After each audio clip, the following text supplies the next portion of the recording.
Nashville Game Studios. WPRT FM Pegram, WPUC HD2 Laverne. Nashville's exclusive home for the Nashville Predators. 102.5 and 106.3. Terang, it's a high fly ball. We got pass rushes. Awesome game set. Checker flag in the air. The game. A Cromwell media station. It's game day in Nashville. He scores! Predators Game Day is presented by Social Furniture, located at 5412 Charlotte Avenue. Shop local, shop social. His shot stopped and the rebound stopped too. Nashville's best sports talk, 102.5 and 106.3 The Game and the Game Nashville app. Now let's see if we can bring them to life, all right? Bringing you entertainment and informative sports talk during your workday. Smart, funny, classy, and I like him a lot. This is Chase, Willie, and D-Mace with Chase McCabe, Willie Donick. Mason, touchdown, Tennessee. And former NFL wide receiver Derek Mason on Nashville's best sports talk, 102.5 and 106.3 The Game, and on the Game Nashville app. This is a new level of geek you got going on here. And a good Thursday morning, everybody. Welcome in Chase, Willie, D-Mace, 102.5, 106.3 The Game. Chase McCabe, Willie Donick, Derek Mason here with you. Ladarius Robinson on site with us.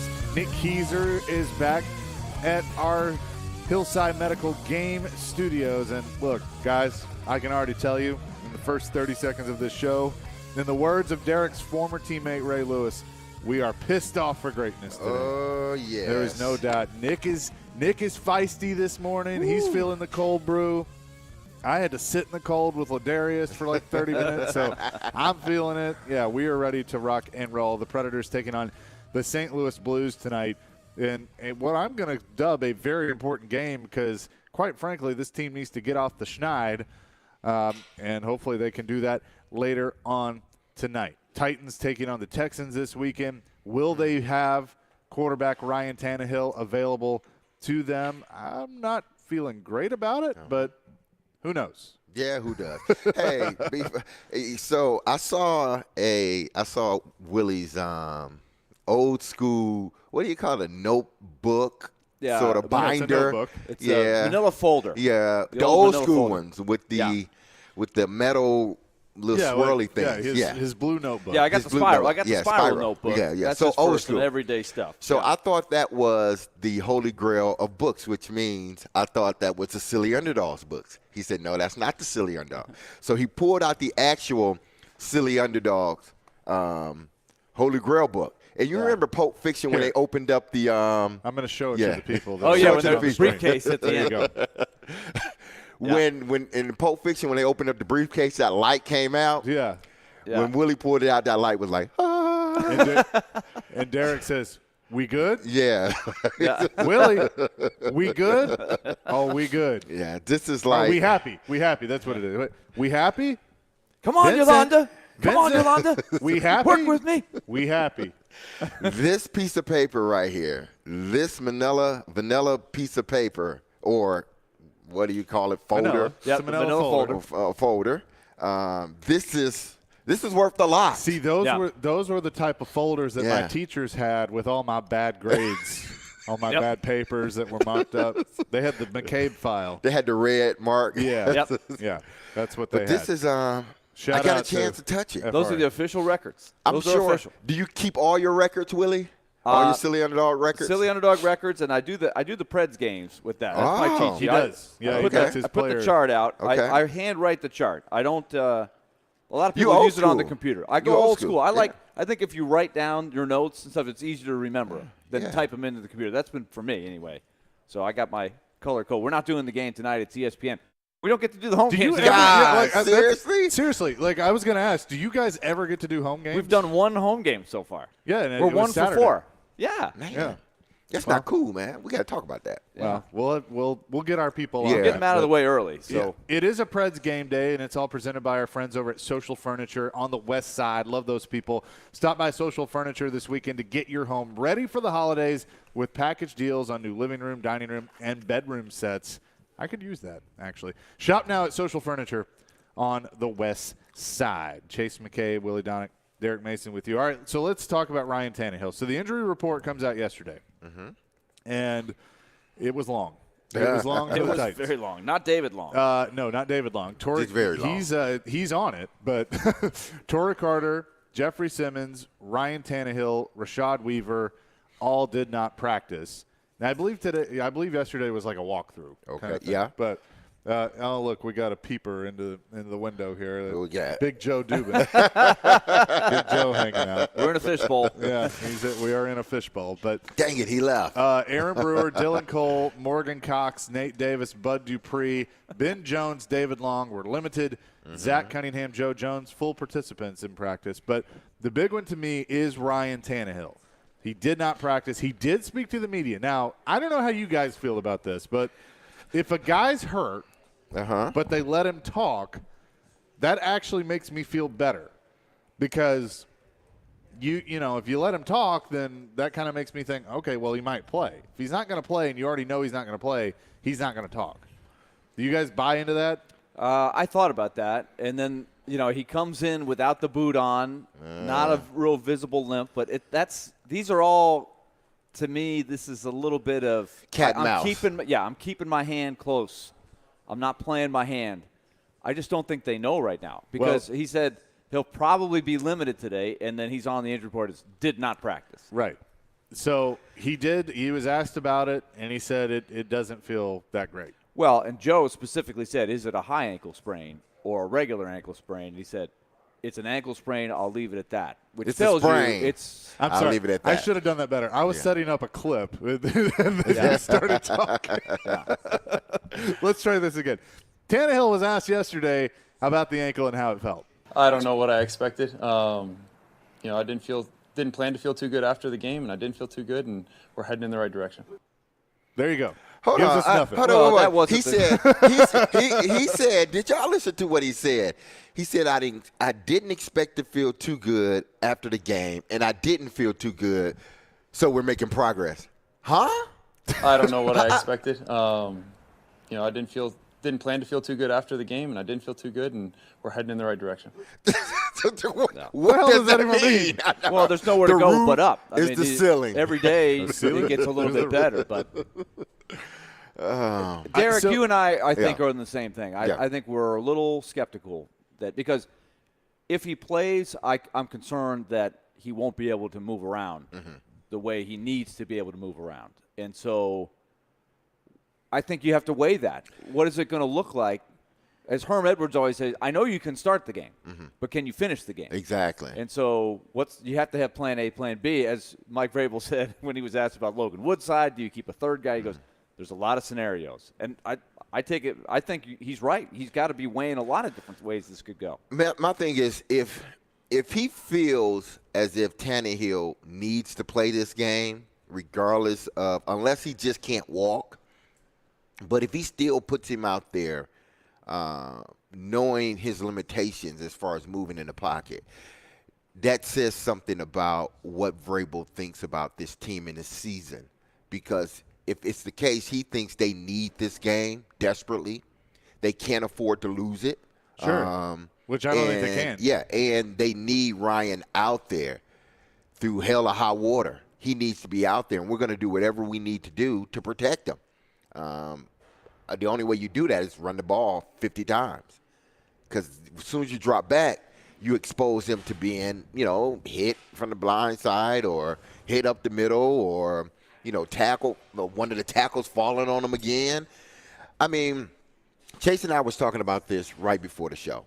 And, I've seen this before where, a quarterback, obviously playing with Steve, he got beat up so much he wouldn't practice during the week, but still Steve managed to play on Sundays. But there was one game in particular because we were trying to figure out, okay, does Ryan play and Malik is the backup, or does Malik start, or do they have a package for him just to kind of get him in there? I said, no. I said, this is reminiscent of that year. I think it was 2002 when Steve hurt his sternum. And he was out. Really, he wasn't supposed to play, but he still traveled with us, and he still was named the backup quarterback. But he had no intents and purposes to play. But because Neil got hurt, he had to play. and he came in and led us on that final drive to win the game against Pittsburgh. And that was the most iconic moment in Steve McNair's career. Was incredible. And I think honestly set him into a new level. And honestly, I think that was 2000. Was it 2000? Yeah, it might have been. 2000. He was hurt so much in there. Yeah, so there's a lot of He chat. was talking about retirement. Absolutely. So I think not to say that they will that Vrabel even remembers that, because he probably doesn't. But I think their approach probably would be, let's make him the backup. Break only in case of emergency. You know, if Willis isn't, if it's just going sideways or he gets hurt, then we throw Ryan Tannehill in. But if this game is close, we will rely on our run game and our defense to win us this game, because I don't think they believe Houston, which they're not. Houston is better than them, even without Ryan Tannehill. So let's ask that question. Coming up next, how much can Malik Willis handle if he is given more, which we all kind of think he could be this week against Houston? We welcome your calls and texts at 615-737-1025. That's our phone line, driven by WilsonCountyHyundai.com. We're live today at Pete and Terry's Tavern at Bridgestone Arena. Predators Blues tonight. Continuing the discussion, though, on the Titans up next on Chase, Willie, and D-Mace, 102.5, 106.3 The Game. 185! Every team needs a quarterback. 185! That's why we have Hasselbeck, bootleg, rollout, toss, touchdown! Tim. ESPN NFL analyst Tim Hasselbeck gives his expertise on all things NFL. How that team is built, I think there's a lot to like about them. Every Tuesday at noon, Tim with Chase, Willie, and D-Mace. Presented by Red Spirits and Wine in Bellevue and BetUS.com on 102.5 and 106.3 The Game and the Game Nashville app. Middle Tennessee, you can count on an award-winning service team for all your home maintenance and improvement needs. Lee Company, we're A+ rated with the Better Business Bureau and trusted by thousands of homeowners in our community. Our team is ready to assist with all your home maintenance projects, heating and air conditioning, plumbing, electrical, appliance service, and more. Experience the convenience of calling one phone number for all your home maintenance needs. Call Lee Company today at 615-567-1000 or visit leecompany.com. Need cash for the holidays or to pay off credit cards right now? Loan Pronto's all-new Express Equity Line of Credit program is just what you need. This is great. You can keep your low mortgage rate and still get cash out. That's right. You don't have to do a full home refi. You can tap a small portion of the equity you have and enjoy a super low rate. With Loan Pronto's Express Equity Credit Line, you can close in 7 to 10 days, and a $50,000 loan will come your way, and it only costs you around $300 a month. Use that money to pay off whatever bills you have, credit cards, consolidate other debt, or start a home improvement project. With Loan Pronto, you can access up to 95% of your home's equity, and 9 out of 10 homeowners won't even need the appraisal. Even if you did a total refi recently or just bought your home, you can tap the equity with this fast, easy program. Do it now before the holidays. Call Loan Pronto, 615-499-5780. That's 615-499-5780, or go to loanpronto.com. Equal housing lender, NMLS 1661781, subject to lender approval. 3 decades of bluegrass, folk, country, and punk from one city, Los Angeles, where country rock was created and changed the world of popular music. Don't miss Western Edge, the roots and reverberations of Los Angeles country rock, a major exhibition at the Country Music Hall of Fame and Museum, featuring artists from Buffalo Springfield and the Byrds, to Linda Ronstadt, the Eagles and Emmylou Harris, to the Blasters and Dwight Yoakam. Witness Western Edge today. The exhibit is presented by City National Bank.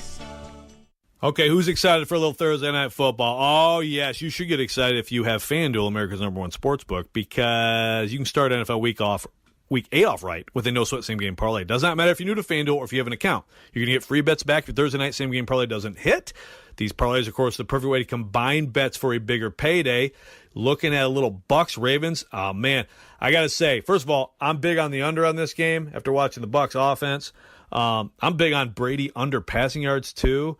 And I'm big on the Ravens. That's my parlay. You can do whatever you want to do, and you can also choose from the popular same-game parlays pre-built for you in the FanDuel Sportsbook, top-rated sportsbook app. However you want to do it, you can bet the NFL Thursday night with a no-set same-game parlay. Sign up with the promo code Joe102 if you don't have an account. If you do, you're all set. Sign in, see what you got. Make every moment more with FanDuel, an official sports betting partner of the NFL.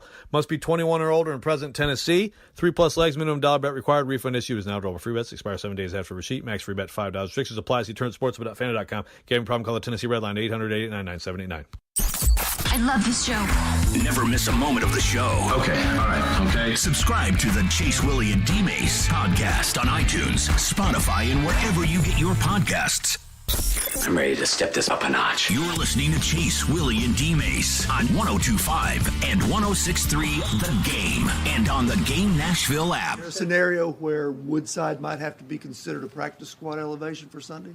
There's a lot of scenarios. We got 53 on the active roster, 17 on the practice squad. You can call those guys up until Saturday, so we can make a lot of scenarios. Mike Vrabel giving a very Mike Vrabel type answer on quarterback situation. Could Logan Woodside factor into things? Welcome back in. Chase, Willie, D-Mace, 102.5, 106.3. The Game live at Bridgestone Arena today on a Preds game day as they take on St. Louis tonight. We'll get into that more a little bit later as Willie gets to hang out with us because they don't do home games anymore, apparently, on Valley Sports. Yeah. But, okay, so let's say, and I know you're already getting texts from Stillman. Coach Jared. Coach Jared, yes. Saying that, that he's basically, you're nuts. You think he's playing. Play. That's what he said. Yeah. Look, I would not I am a little nuts, I would though. not be shocked if he starts the game. Okay. But I also wouldn't be shocked if Malik Willis is getting a lot of reps this week and they have some packages for him because they don't know how much Ryan Tannehill can do. Now, I just asked you this during the break. Is it because Vrabel said, look, Tannehill's the guy, if he misses practice, I'm paraphrasing, but he kind of had it's whatever. Is it really the end of the world if the starting QB, Ryan Tannehill, doesn't practice? It's not the end of the world, but he's never been in this situation, at with least to our knowledge. Yeah, with the Titans. Yeah, where he's had an injury like this, and he hasn't been able to move around in a pocket the way he normally does. He's restricted. We saw it during the game, and a high ankle sprain doesn't get better, like 100% better in 1 week. It just doesn't. It takes 3 weeks, 4 weeks to really get back to a point where it's like, okay, I'm almost back to myself, all right? Not to say he can't play like next week. I'm not saying he can't play next week or the week after, but you're still feeling the effects of the ankle sprain, whether it's a high. It's significant enough that he couldn't move during the game. They had to spat it up like a cast, and that he came out with a boot on. And that he hasn't practiced. Walkthrough is not practice, people, okay? And he didn't practice. Exactly. That's what I'm saying. So this injury is significant enough that Vrabel and the coaching staff and the trainer said, don't practice. Let's just rehab it. And it's going to be that way until game day. He's going to be a game time decision moving from here on out. He will. And to me, do you risk potentially injuring that ankle even more? Or do you say, he's our backup, break in case we need it? Yeah. And let Willis go out there and play and put together a game plan for Willis that I think minimize everything for him. I think there's a game plan for Willis. Oh, absolutely. I think there has to be. Well, this goes back to the key question. Is it what I think it is? And is it a high ankle sprain? Because he just said it was an ankle sprain, right? That's what Joe asked specifically. Is it a high ankle sprain, or did you roll it? Is it a regular ankle sprain? Ryan Tannehill said it's an ankle sprain. I'll leave it at that. In other words, he knows what it is. So it's a high ankle sprain.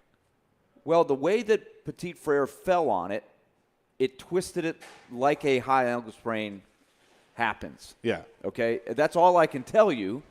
I can't tell you what the doctor is saying. I don't know the degree of it, but I do know if you have a high ankle sprain, you're going to have trouble moving and running the plays that you normally do. Ryan Tannehill is a guy that benefits from being able to move. Exactly. He's a guy that gets out of the pocket. He can step up. He can run if he needs to. So I got to know, if he's not practicing, I got to know what plays he can run on Sunday. I think what they're going to do is probably ride this out, have it be a game-time decision to try to protect everything that's going on internally as they evaluate how much he can move, how much he can't. And in all the meantime, you got to get Malik Willis ready to play. And so I think their way of thinking would be, if they announce Malik Willis will start today, right now, all of a sudden the Texans start looking at Malik Willis. What can he do? He's a runner. Well, let's start preparing accordingly. I think they're going to try to at least cast some doubt of who's going to start. Mm-hmm. So it comes back to this. Can he move? Mm-hmm. Can he run the plays? Ryan Tannehill. Otherwise, he can't play. This is not your old school football where, the coach said, yeah, he's out. He's not playing, or, he's not starting this week. These head coaches, they are very calculated. They try to keep everything close to the vest until they have to say something, which is game day, that morning of the game. Then they usually say, hey, listen, he's either in or he's out. He's either the backup or he's starting. Vrabel's not going to say anything at this point that's going to make us know whether he's going to play or not.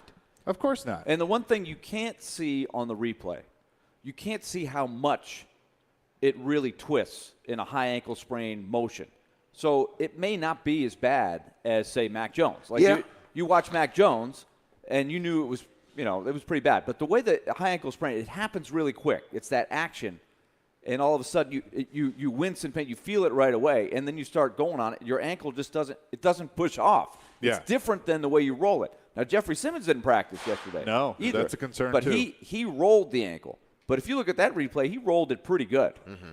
And he pulled up. Like, he stopped his rush as soon as he rolled it, and he started running. He's like, whoa. And then he was in some pain. He taped it, took the tape back off, put it back on, somehow finished the game. He's a tough guy, but I worry about him not being at 100% this week too.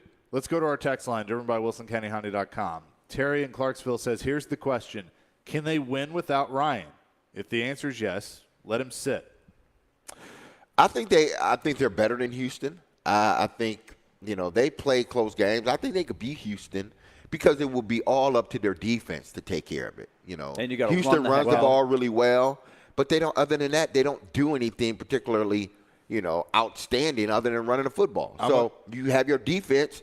They are going to win the game for you, as they have the last 4 weeks. And that's why I asked, how is Jeffrey Simmons? Right. Is he okay? So this is what the defense is very, very important in this. Mm-hmm. But I'm going to give you some numbers that I think are going to make you feel better. 6.09, 1,035, 9. That's Derrick Henry's career stat line against the Houston Texans. Oh, wow. He has over 1,000 yards, averaging over 6 yards per carry, 9 touchdowns. Well, you know what they're going to do then? They're going to run the hell out of Derrick Henry. Yeah, they're going to run and Derrick Henry. I think that needs to be the game plan, because he's been historically very good against Houston, and he's going to be the focal point. Now, Houston knows that. The question is, can they stop him? No. The defense is obviously going to have to make plays too, but that's why I feel better about this. If Tannehill doesn't play and you do have Malik Willis in there, are you going to have some design plays for Malik Willis? Sure, but your hope is he can run the ball against Houston. I would use him as a runner. Oh, I would love to see that. I would. This is the perfect game, Derek, in my opinion, where you can protect him. You can put him in a situation where you're not going to have him do too much. Yes. This is probably the only game on your schedule, moving forward that you can do that with, because to me, if you put Ryan Tannehill out there, and this is for Jared too, you put Ryan Tannehill out there, he gets hurt again. Jared's going to get on here and say, why did you put him in the game? Right. Why did you put him in? You could have beat him without Ryan Tannehill. Exactly. You could have. Why? Malik Willis could have won that game. That's Jared. He would have said that. By the way, he would say that. He texted me and said Linda was wondering where you were today. Yeah, I didn't go work out today. Yeah. Today was my off day, man. Today was my off day? Yeah. Okay. Well. Linda, she's the instructor. Yeah, I figured. Yeah, so. I'm just the messenger. Yeah, so, to me, if you are the Titans and you know that you're clearly better than the Houston Texans, really on both sides of the ball, and coaching, you're better, even though I like Lovey. I just think at this point in time, Mike Vrabel's a better coach. He's shown it. If you feel like you got every check mark you check is for you, why not let your quarterback rest? Because after this game, it gets real. It gets real. And if he gets hurt in this game again, everyone's going to be looking. Everyone, not just here in Nashville, but from a national standpoint. Yeah. People are going to be asking, why did you play him? Yeah. And again, we don't know the specifics. We don't know the severity of the We don't know. Yeah. But if they're having trouble protecting him when he's healthy. They don't have a lot of time to throw. They have serious issues with pass protection. They're playing 2 tight ends. They're keeping guys in just to give them a chance. Right. They have to run the ball. But you'd hate to see him get hit, like you were saying, Derek, because he can't escape anymore. And so that's something you've got to consider is how much can he move? So if you can't practice at all, if you're just like, hey, rest it all week, then you got to do some serious evaluating Saturday and even Sunday morning to say, can he move enough to execute the offense? You bring up the schedule, and after this, so Superbook Sports has already released lines for Week 9. Titans, of course, are in Kansas City on Sunday Night Football. Care to take a guess? 10. You're close. Yeah. 10.5. Titans are a 10.5-point dog on the road at Kansas City. We said it on Tuesday when we were talking about the line for this game. Sure. Houston's the worst team, one of the worst teams in the league, and the Titans are favored by 2. The Titans don't have much margin for error. They're not a juggernaut. They win by being a team. They have a lot of injuries. They have 13 guys on the injured reserve, and all these other guys we're talking about. Yeah. It's not just Tannehill. 615. It's not just Tannehill. 615-737-1025. We'll get to Mike's text in just a second because I think it's a very, very good point. But is this the home run game for Derrick Henry that we've been looking for? Could this potentially happen? We'll discuss that coming up next. It's Chase, Willie, and D. Mace. But first, Willie has a word on QC Kinetics. All right, QC Kinetics. They have been helping people do what they love to do, and that's be active, whatever it is that you love, as your way of staying physically fit, running, hiking, swimming, whatever it is, playing golf. People here in our listening community are getting real lasting relief from that joint pain or arthritis thanks to QC Kinetics and their regenerative techniques. They've got 3 clinics now, not just Nashville, but now Clarksville and in Murfreesboro. It's advanced science that uses healing properties from your own body, and these are powerful healing agents that are highly concentrated and then put right into the aching joint. It gives you the repaired relief that you're looking. Pain-free movement with no drugs, no steroids, no downtime, and no surgery. So if you've been inhibited by joint pain or arthritis and you've tried the traditional methods, get the second opinion. Learn more about what's going on with QC Kinetics. It might be exactly what you need. Appointments are available as soon as next week, and the consultation is absolutely free. It's just a phone call away, 615-249-4024 for QC Kinetics. That's 615-249-4024.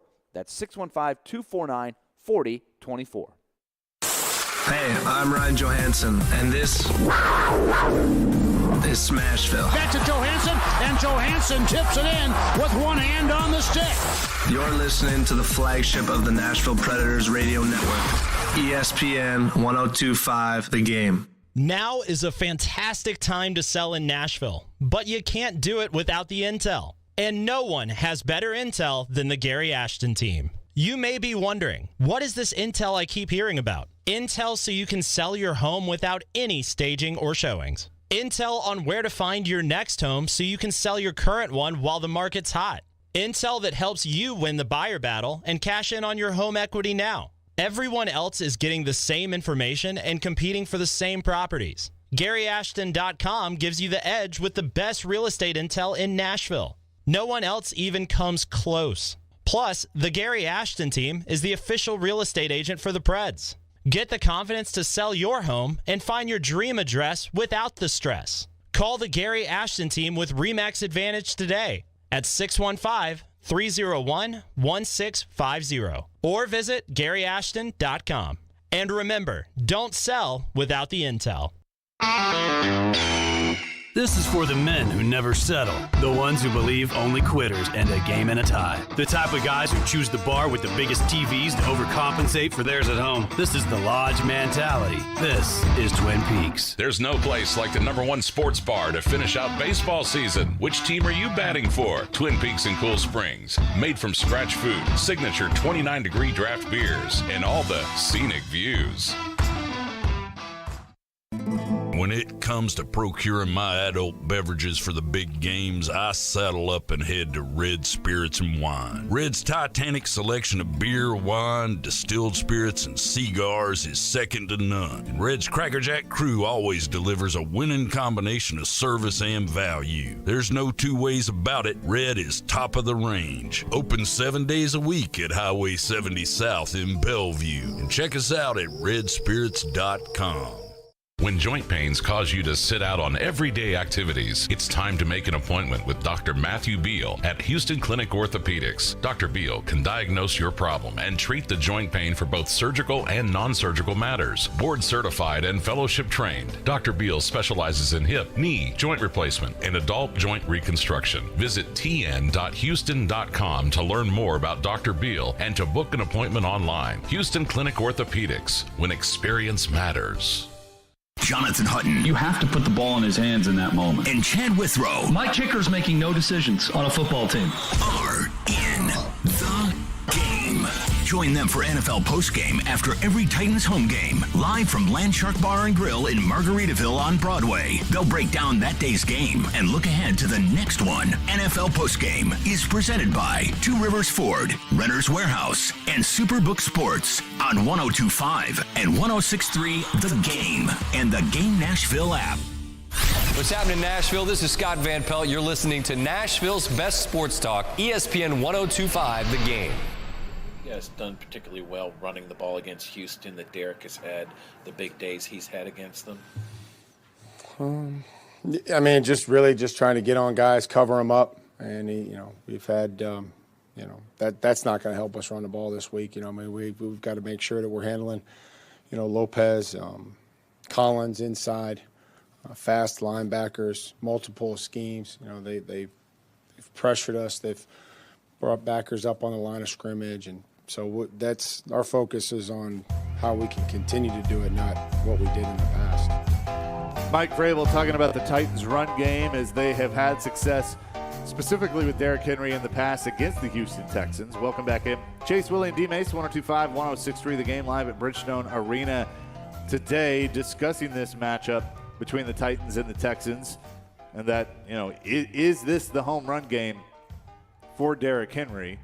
Does it need to be the home run game for Derrick Henry? Now, one thing that I liked on the text line from Mike, driven by WilsonCountyHyundai.com, Mike in Portland says, Vrabel plays a good game of chess. We don't know till we know, referencing Ryan Tannehill.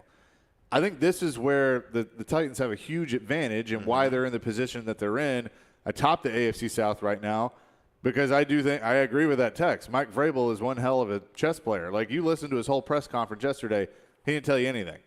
He's not going to. But he's very good at that.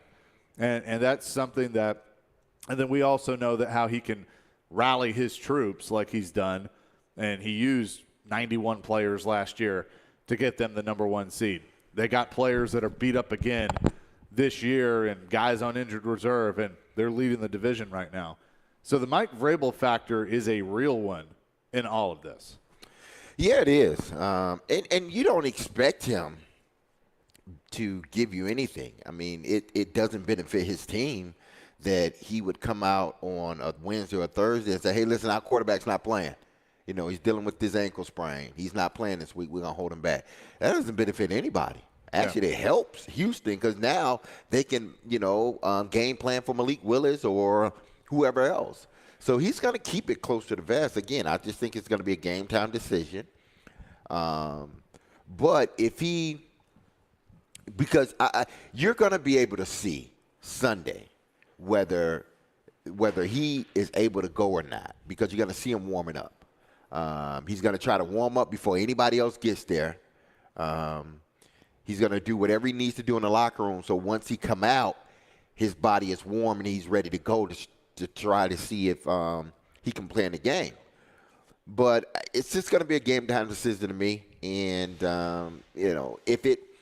if you believe that your team is better than the Houston Texans, why play them?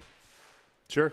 That's my thing, because moving forward, you're going to need close to 100% of Ryan Tannehill. Now, that's not the injury I'm really worried about, because I just think the Titans. Yeah, I know what you're worried about. I don't think that Houston can do enough on defense to stop the Tennessee Titans and stop Derrick Henry. The one I'm worried about is Jeffrey Simmons. Yep. If Jeffrey can't go, if he's limited, what does that do against a team that can run the football in the Houston Texans? So I'm more worried about moving forward Jeffrey Simmons than I am of Ryan Tannehill. I think Ryan eventually, he's going to get healthy. He's going to be okay. But they need Jeffrey out there. They need him out there. They need him doing what he has been doing. They need him to be one of the leaders on that defense. They can't afford to lose another guy with Bud Dupree just coming back. And we don't know if he's fully healthy. Well, it's a new thing now with Bud Dupree on the injury list. It's a hamstring, and we know that can be tricky. A hamstring, he's not going to finish the game. It can be if worse. It's a hamstring, he's not going to finish the game. It can get worse anytime. You can start the game, but can you finish the game? Mm-hmm. That's one that's just. I mean, I like Bud Dupree. I hate it, but I feel like that's going to be his Titans career. Just availability. Yeah, availability is big. So I am 100% with you, Derek. We probably should be talking about the Jeffrey Simmons situation as much as Tannehill. He is their best player. He's the guy that makes everything go for them. If you don't have him, it is going to make it very, very tough. He's got now he had the role, like we were talking about before. That can be bad. Mm-hmm. He was able to get back and play on it, but we know this, too. If you've ever rolled your ankle, a lot of times you're playing pickup basketball, you just tighten up your shoelaces, you stay on it, you keep running on it. But the next day is when you start getting the swelling. You're like, okay, now let's see what we got here. Hopefully the treatment can get him to the point where he's playing better. The high ankle sprain, there's not much you can do in the short term. You just got to let it heal. Now let's go back to the original point about Derrick Henry's history against the Texans. I don't know that is, and you heard Mike Vrabel's answer go this way. Mm-hmm. He's not really looking at the history. But what is encouraging to me is you look at this year's Texans defense and how much they've been shredded against the run. They're dead last in, there's yards and there's also yards within the context of the game. That's why I like to look at Football Outsiders. Sure. And either way you look at them, they've been torched. Even teams like the Bears, who are not known for great rushing attacks, have come up with big, big yards in close games. And so you look week to week. The only team that really didn't run it all over them was the Chargers, who don't really try to run the ball very much. But the Broncos ran all over them. The Colts ran all over them. The Bears ran all over them. The Jaguars ran very, very well in yards per carry. And then Josh Jacobs just completely destroyed them last week. So to me, that's where the encouraging part is it doesn't almost matter who they're playing. You can run against the Texans.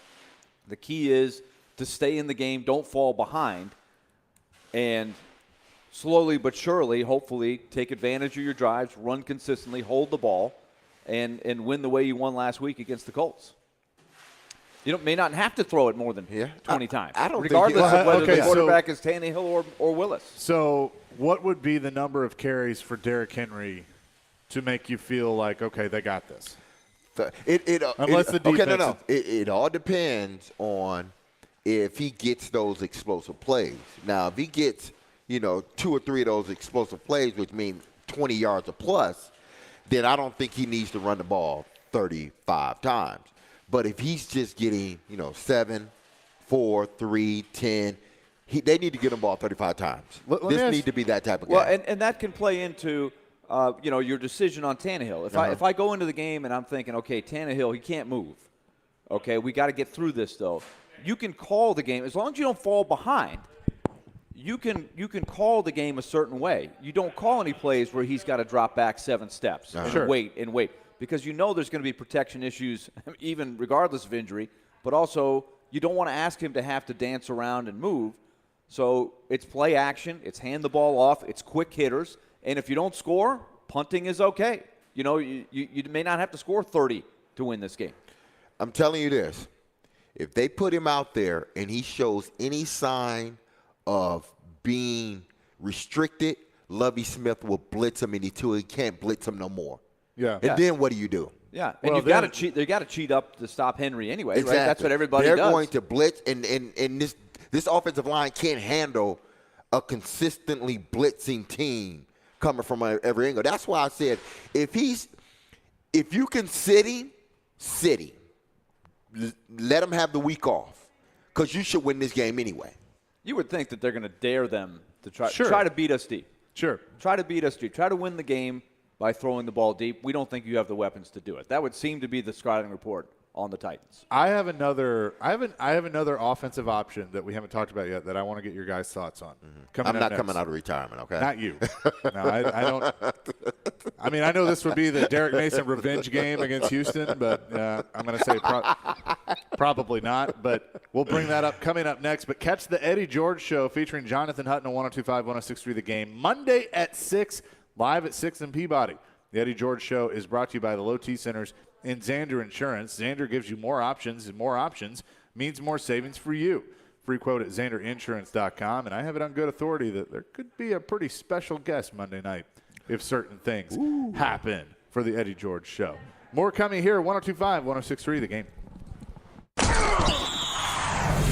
The Sports Talk doesn't end on Friday. Join Michelle Knezovic and Junie Riddle for Michelle and Junie. Have they truly been tested yet? I really want this to be a good game. Michelle and Junie, every Saturday morning at 9. Presented by Superbook Sports and the Nashville Jam Company. I think Junie and I are going to go hit breakfast/brunch there after the show. On 102.5 and 106.3 The Game and the Game Nashville app. From the Fox 17 News Code Red Weather Center. I'm Fox 17 Code Red meteorologist Greg Bobus. Forecast for us today starting off cool, but a little bit warmer by the afternoon compared to yesterday. High temperatures middle 60s, plenty of sunshine. Next rain chances will not be until late Saturday into Sunday morning.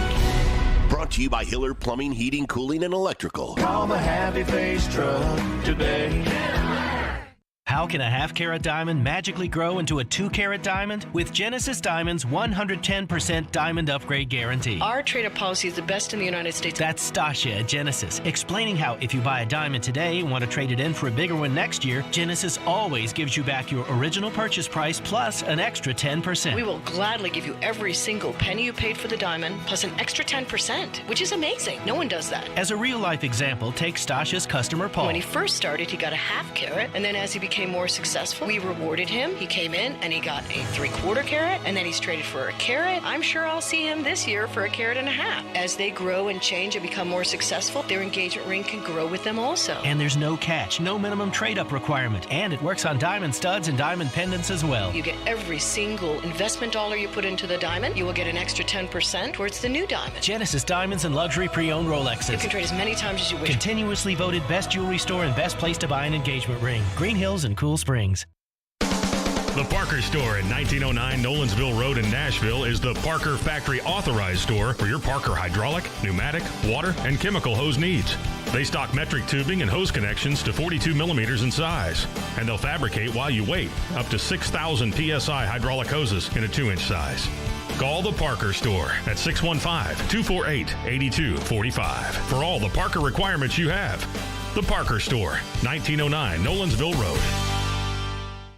Hey, it's Hutton. Interest rates are rising, but not at Spring Hill Heating and Cooling. Replace your old unit fast before new regulations increase prices up to 20%. Get a new unit today at today's price and receive up to $1,500 off, or get 18 months of no payments, so the first payment is not until spring of 2024. At Spring Hill Heating and Cooling, all new systems come with a 10-year parts and labor warranty.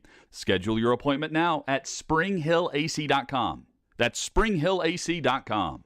Prescription products require an online consultation with a healthcare provider who will determine if a prescription is appropriate. Restrictions apply. See website for full details and important safety information. Subscription required. Refund available for 60 days after purchase. Hey guys, did you know there's a generic form of Viagra that works just the same but is 90% cheaper? And you can get it online? Just go to 4hims.com/radio. You'll get a free medical consultation, discreet shipping if prescribed, a 100% online process, and trusted generic alternatives to the biggest brands at 90% off. That's right, get generic for Viagra, the same active ingredient as brand name Viagra, but 90% cheaper. It's the same medication you get from your doctor, but with zero copay, no expensive appointments, and no awkward face-to-face conversations. Results are guaranteed or your money back. To start your free online visit, you need to go to this exclusive address, 4hims.com/radio. That's 4hims.com/radio for your free online visit. FORHIMS.com/RADIO.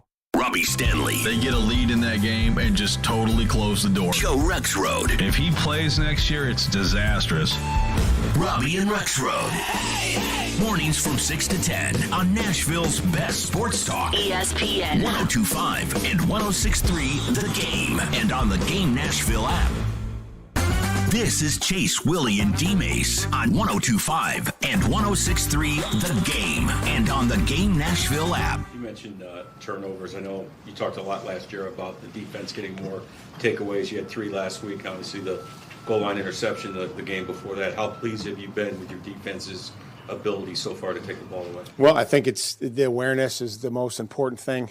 You know, first third down last week, Danico starts to run around Nelson, which he's going to be too late to beat him. The ball's going to be out. He comes back and matches the hand. On Andrews' interception, you know, Bud doesn't leave his feet, waits till the front hand comes off, matches. You know, if the quarterback pulls the ball, Bud's going to, you know, be able to sack him. So all these things that we continue to coach, it's great to see that it carry over onto the field, and then the players recognize it, and hopefully it just continues to snowball.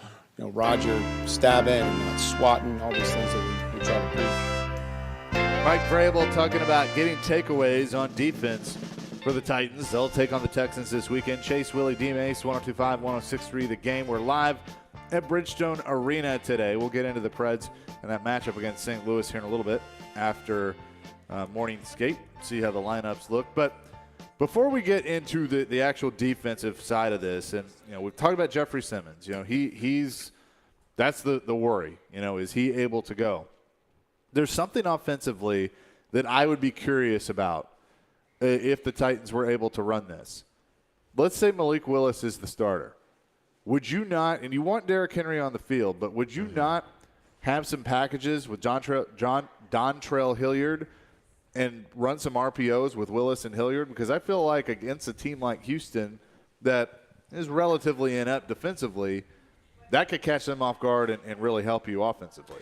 Yeah, I think you can do that. You know, I think you can run the RPOs with Derrick, but it looks different with Hilliard than it does Derrick. I think Hilliard is more so built for that type of play or that type of offense rather than Derrick.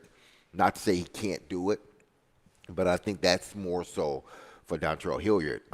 Yeah, they can use him, you know, because, again, Houston Texans can't stop anybody running the football. It's been proven. They cannot. They're giving up 164 yards on the ground. Just think about it. 164 yards on the ground Houston is giving up. And then they got to play the big fella this week. Yep. My game plan is to run it. Run it with Derrick and sort of give a different look or perspective with Dontrell Hilliard out there. The only thing that you've got to do to run the ball a lot is not be way behind. Exactly. So that's why it's so important not to turn the ball over. It's so important to play good special teams so you have good field position. And that's what they did so well against the Colts. This offense right now is not in a position to come from behind if you fall behind 14-0. I've seen them. It can look ugly when they get behind. Like the Bills. They got behind, and they had to try to throw it a lot, and it got out of control. They just don't have the ability to do that like they did a couple years ago. So they're going to have to win it a certain way. Now, you'd like to be able to run it so much that maybe it's Derek 25 times, and then it's Hilliard for another 5 to 7. It's maybe Haskins for 5 or 6 in a couple series. That'd be ideal for me. Like, and if Willis is part of this equation. Now, I have seen them try to get creative. They had some plays where Henry and Hilliard were on the field at the same time. I want to see more of that. It's not easy to do because all of a sudden now, who's protecting those tackles? You got a rookie on one side, you got Dennis Daly, a journeyman on the other side. That's a constant problem that you have to always. Okay, well, why couldn't you line up Hilliard as a receiver? I mean, you don't have any receivers right now, so why couldn't you use him that way? They have. I've even seen them split Derrick Henry out wide when they go empty and try to hit the quick hitter. But it's usually a very quick try to exploit the matchup right when you go empty backfield. You're starting with – that's why people are saying, well, why is Swaim split out? Well, what they're doing, they get the personnel on the field that they know the defense will use if Swaim is in there and if Derrick Henry is in there. Then they go empty – and they're trying to figure out, okay, zone or man. Let's get zone or man, and let's see where the matchup is that we can get our 6-7 yard hitch, that we can get to use the chain.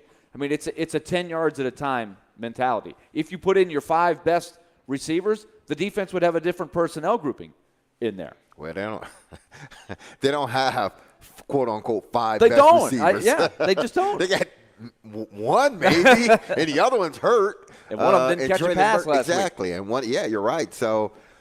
I don't know. I just truly believe that because of past experiences that I've had in situations like this, that if you feel that this is a game that you can win without your quarterback because you can lean now on your running back, then you take advantage of that. You don't. Again, he dresses, he goes with you, he warms up. He dresses, but Ryan Tannehill hold that clipboard and help Malik out when he come back to the sideline. Tell him what you see. But other than that, you're not coming in the game unless, even if we're down 10 points, you're still not coming in the game. I don't know about that, Derek. You're if not they're down, because no. This is why I say that. With Steve McNair, it was a sternum. It had nothing to do with his legs, his ankle. He just had to make sure he didn't get hit up top. He can still move around. Ryan Tannehill, with that ankle sprain, if he shows you he can't move down 10 points, what good is he to you for a guy that's been sitting on the sidelines for damn near the whole game? Then you throw him in there and say, we're down 10 points, come back. What do you think Houston's going to do? They're going to look at you and laugh because they know now you can't run the football. Well, and they know they can get through that offense. Exactly. So my thing is, sit the man. If you don't start him, in case of injury, you have him as your backup. If they were to fall behind, there would be trouble, no matter who the quarterback is. Exactly. Sure. Because he's not mobile. But you're throwing him out there. And they're just not equipped to throw the ball a bunch and be able to be effective. It just doesn't look like they have those weapons. So now, again, Jeffrey Simmons is a factor here. But defensively, the Titans in this 4-game winning streak have really been putting up some impressive defensive numbers, especially against the run. They're first in the league in rush defense and yards allowed per game with 60.5. They're first in the league in average yards per rush with 3.18. They're also first in the league on third down defense at 26.5%. Now, I really like those numbers going up against a team like Houston. But if you don't have Jeffrey Simmons, how concerned are you that they can keep that up, even against a bad team like Houston? Can they keep it up? I mean, they could probably sort of for one game. But if Jeff has to miss more than that, then I'm not rolling the dice. I'm not saying they can. Because my thing is, if Jeffrey is limited or they say he can't play for whatever reason, I can't trust that Bud Dupree's going to finish out the game. I just can't. That's just the way it is. Sure. We screamed and yelled so much about Davis, about him being off the field, on the field. They need to get rid of him because he's not reliable, this and that. Well, Bud Dupree, you're saying the same thing with Bud Dupree. A good player, but we don't know if he's going to play. Hell, Vrabel don't know. That's why Vrabel answers the questions the way he answers them about Bud Dupree. Because it's like we can't rely on a guy. Is he a good player? Yes. Can we rely on him? No. Well, what good does a good player do to us if we can't rely on them? Nothing. Yeah. Well, that would be the formula, though. Don't let them run. Pierce has been a guy that's been a workhorse. They give it to him a lot. He's grinded out some yards. He's given them a chance. Davis Mills had a great game against the Titans last year. So he's capable. They haven't really done real well offensively. But the fear is that if you let them play from the lead and they can just keep handing it off. But you would hope that the way you've defended the run and the way the Texans have defended the run, that you like your chances of winning that battle over the course of 60 minutes. Yeah. Well, I mean, we will see. It's hard with this Titan team, especially with what they're dealing with now. And, we've discussed this. The NFL, a lot of times you have maybe one or two teams that are a head and shoulders above everybody else that particular season, but then everybody else sort of lumps in together, and it's just a war of attrition. Whoever stay healthiest the longest, or if you do get an injury, it's not toward the end of the season. It's more so at the beginning of the season. So when you start to pick up momentum, now your guys are back. Coming up next, we're going to get Derek's evaluation of Malik Willis, what he's seen, what he likes, but also I'm going to have to address Derek's shoes because I just realized what he has on today. We got to do that too. Chase, Willie, and D-Mace, 102.5, 106.3, The Game. You watch the game. He scores!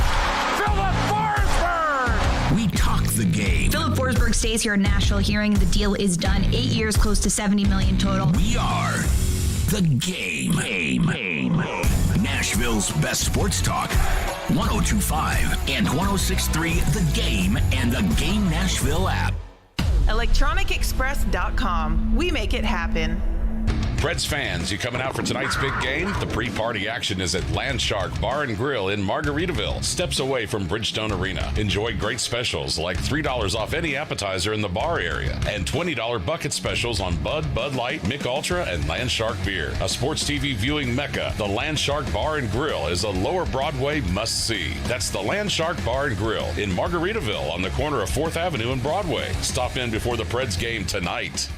National Playmakers Academy with former Vols Buck Fitzgerald and James Stone, along with former Austin Peay Governor Vic Wright, offer one of the best football developmental organizations in the nation. MPA has over 30 NFL alumni, 800-plus college football scholarship signees, and 25 high school football All-Americans. If you have a student athlete in middle school or high school that is looking for the best football training and college football recruiting help around, contact National Playmakers Academy today, 615-456-2680. Or email april.mpafootball@gmail.com.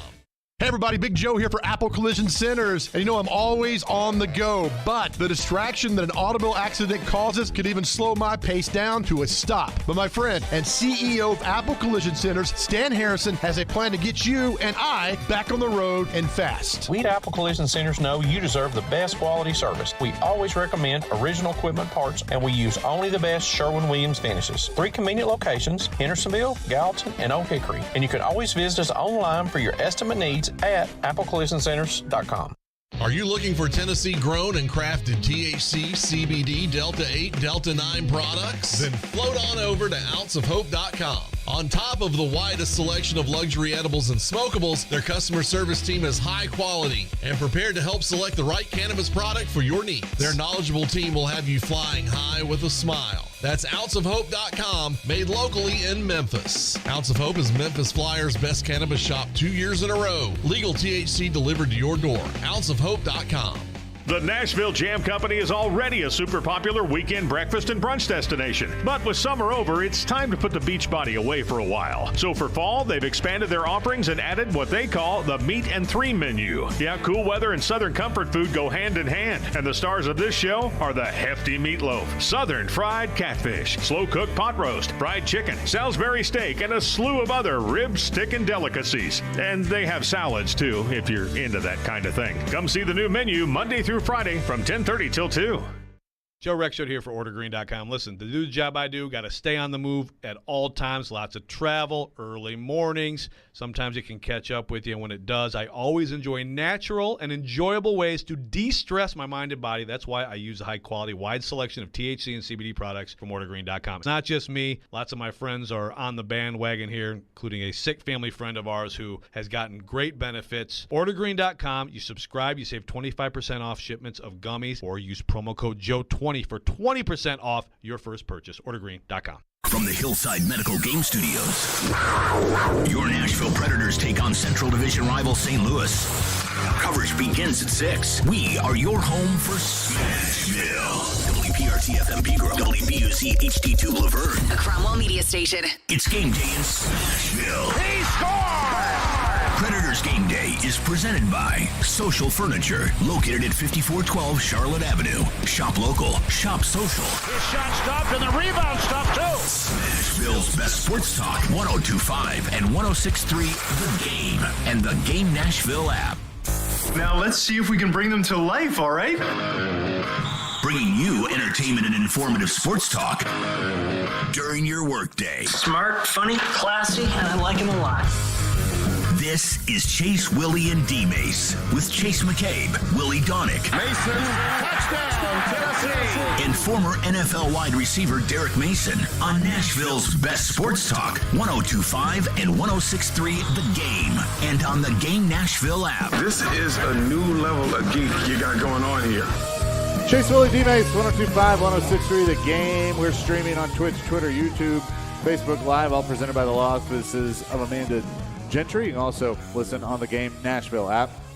Chase McCabe, Willie Donick, Derek Mason, live at Bridgestone Arena today at Pete and Terry's Tavern, which is now open. So come by, say hello, have some lunch here at Pete and Terry's. Preds Blues later on tonight. No morning skate today, but so we'll kind of discuss that, the lineups, everything, what we're expecting out of this one after a few days off for the Preds coming up in a few minutes. But I want, if Malik Willis plays, we'll couch it at that. Like, he plays, that could mean he starts, that could mean he comes in relief, that could mean they have design packages for him. From the little that you have seen to this point, whether it's at practice and training camp, watching him in the preseason, you know, we saw him a little bit last week in some design stuff that honestly didn't go well. Mm-hmm. What do you see so far out of Malik Willis? I see a guy that's a rookie that shouldn't have to play this season. You don't want him to play this season. But if he does have to play, I think, you're going to have to cater this offense to Derrick Henry, more than you have this season.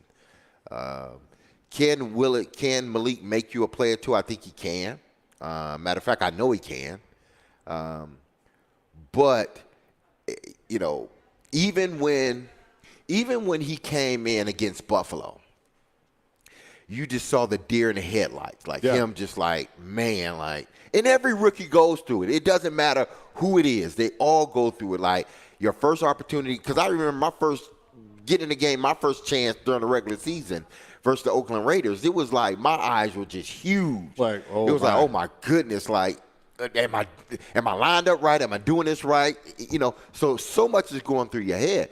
It's going to be the same with Malik Willis. We saw it in the Buffalo game. He was a little jittery. Now, I think if he had to play a little longer, he probably would have settled down and been a little bit better. I just think if you put him in a game now, which I think they should, based on what we haven't seen or haven't heard from Brabo with concerns to Ryan Tannehill, I think he comes in and you put together, a game plan where he's allowed to use his legs. You get him outside the pocket. The RPO is in play. You set up design runs for him. You set up two-man routes for him. You want to make sure you max protect for him so he can feel as comfortable as possible in the backfield underneath center. Because what he's been seeing while he's on the sideline is that offensive line getting pushed back into Ryan Tannehill. Ryan having to hold on to the ball a little bit too long, taking sacks, getting out. That's all he's seen. So if he's going to be the quarterback this week, you got to make sure you max protect for him just about every time. When you know, well, not necessarily when you know you're throwing a ball, but you got to have that extra tight end or two out there to help out, even in the run game. I think, too, it's just realistically where he is, the offenses that he ran in college, where you literally just got the play from the sideline and went shotgun almost always. You got to be realistic on what he can do. Sure. And so it's one read and then pull it down and run. Right now, I know in the preseason, all those reps he got, they're trying to get him into the next phase of, hey, let's look at the first receiver, the second receiver. Don't put your head down. Keep your head up. All of the things that long-term are going to determine whether he can make it as a starting quarterback. But right now, for this week, in this game plan, I think it's much more of a, hey, let's hand it off when we can. Let's run a little read option. And when it's time to throw, let's make a quick read and let's create some running lanes. Let's use your legs, and let's not turn the ball over. Yeah, don't hamper him.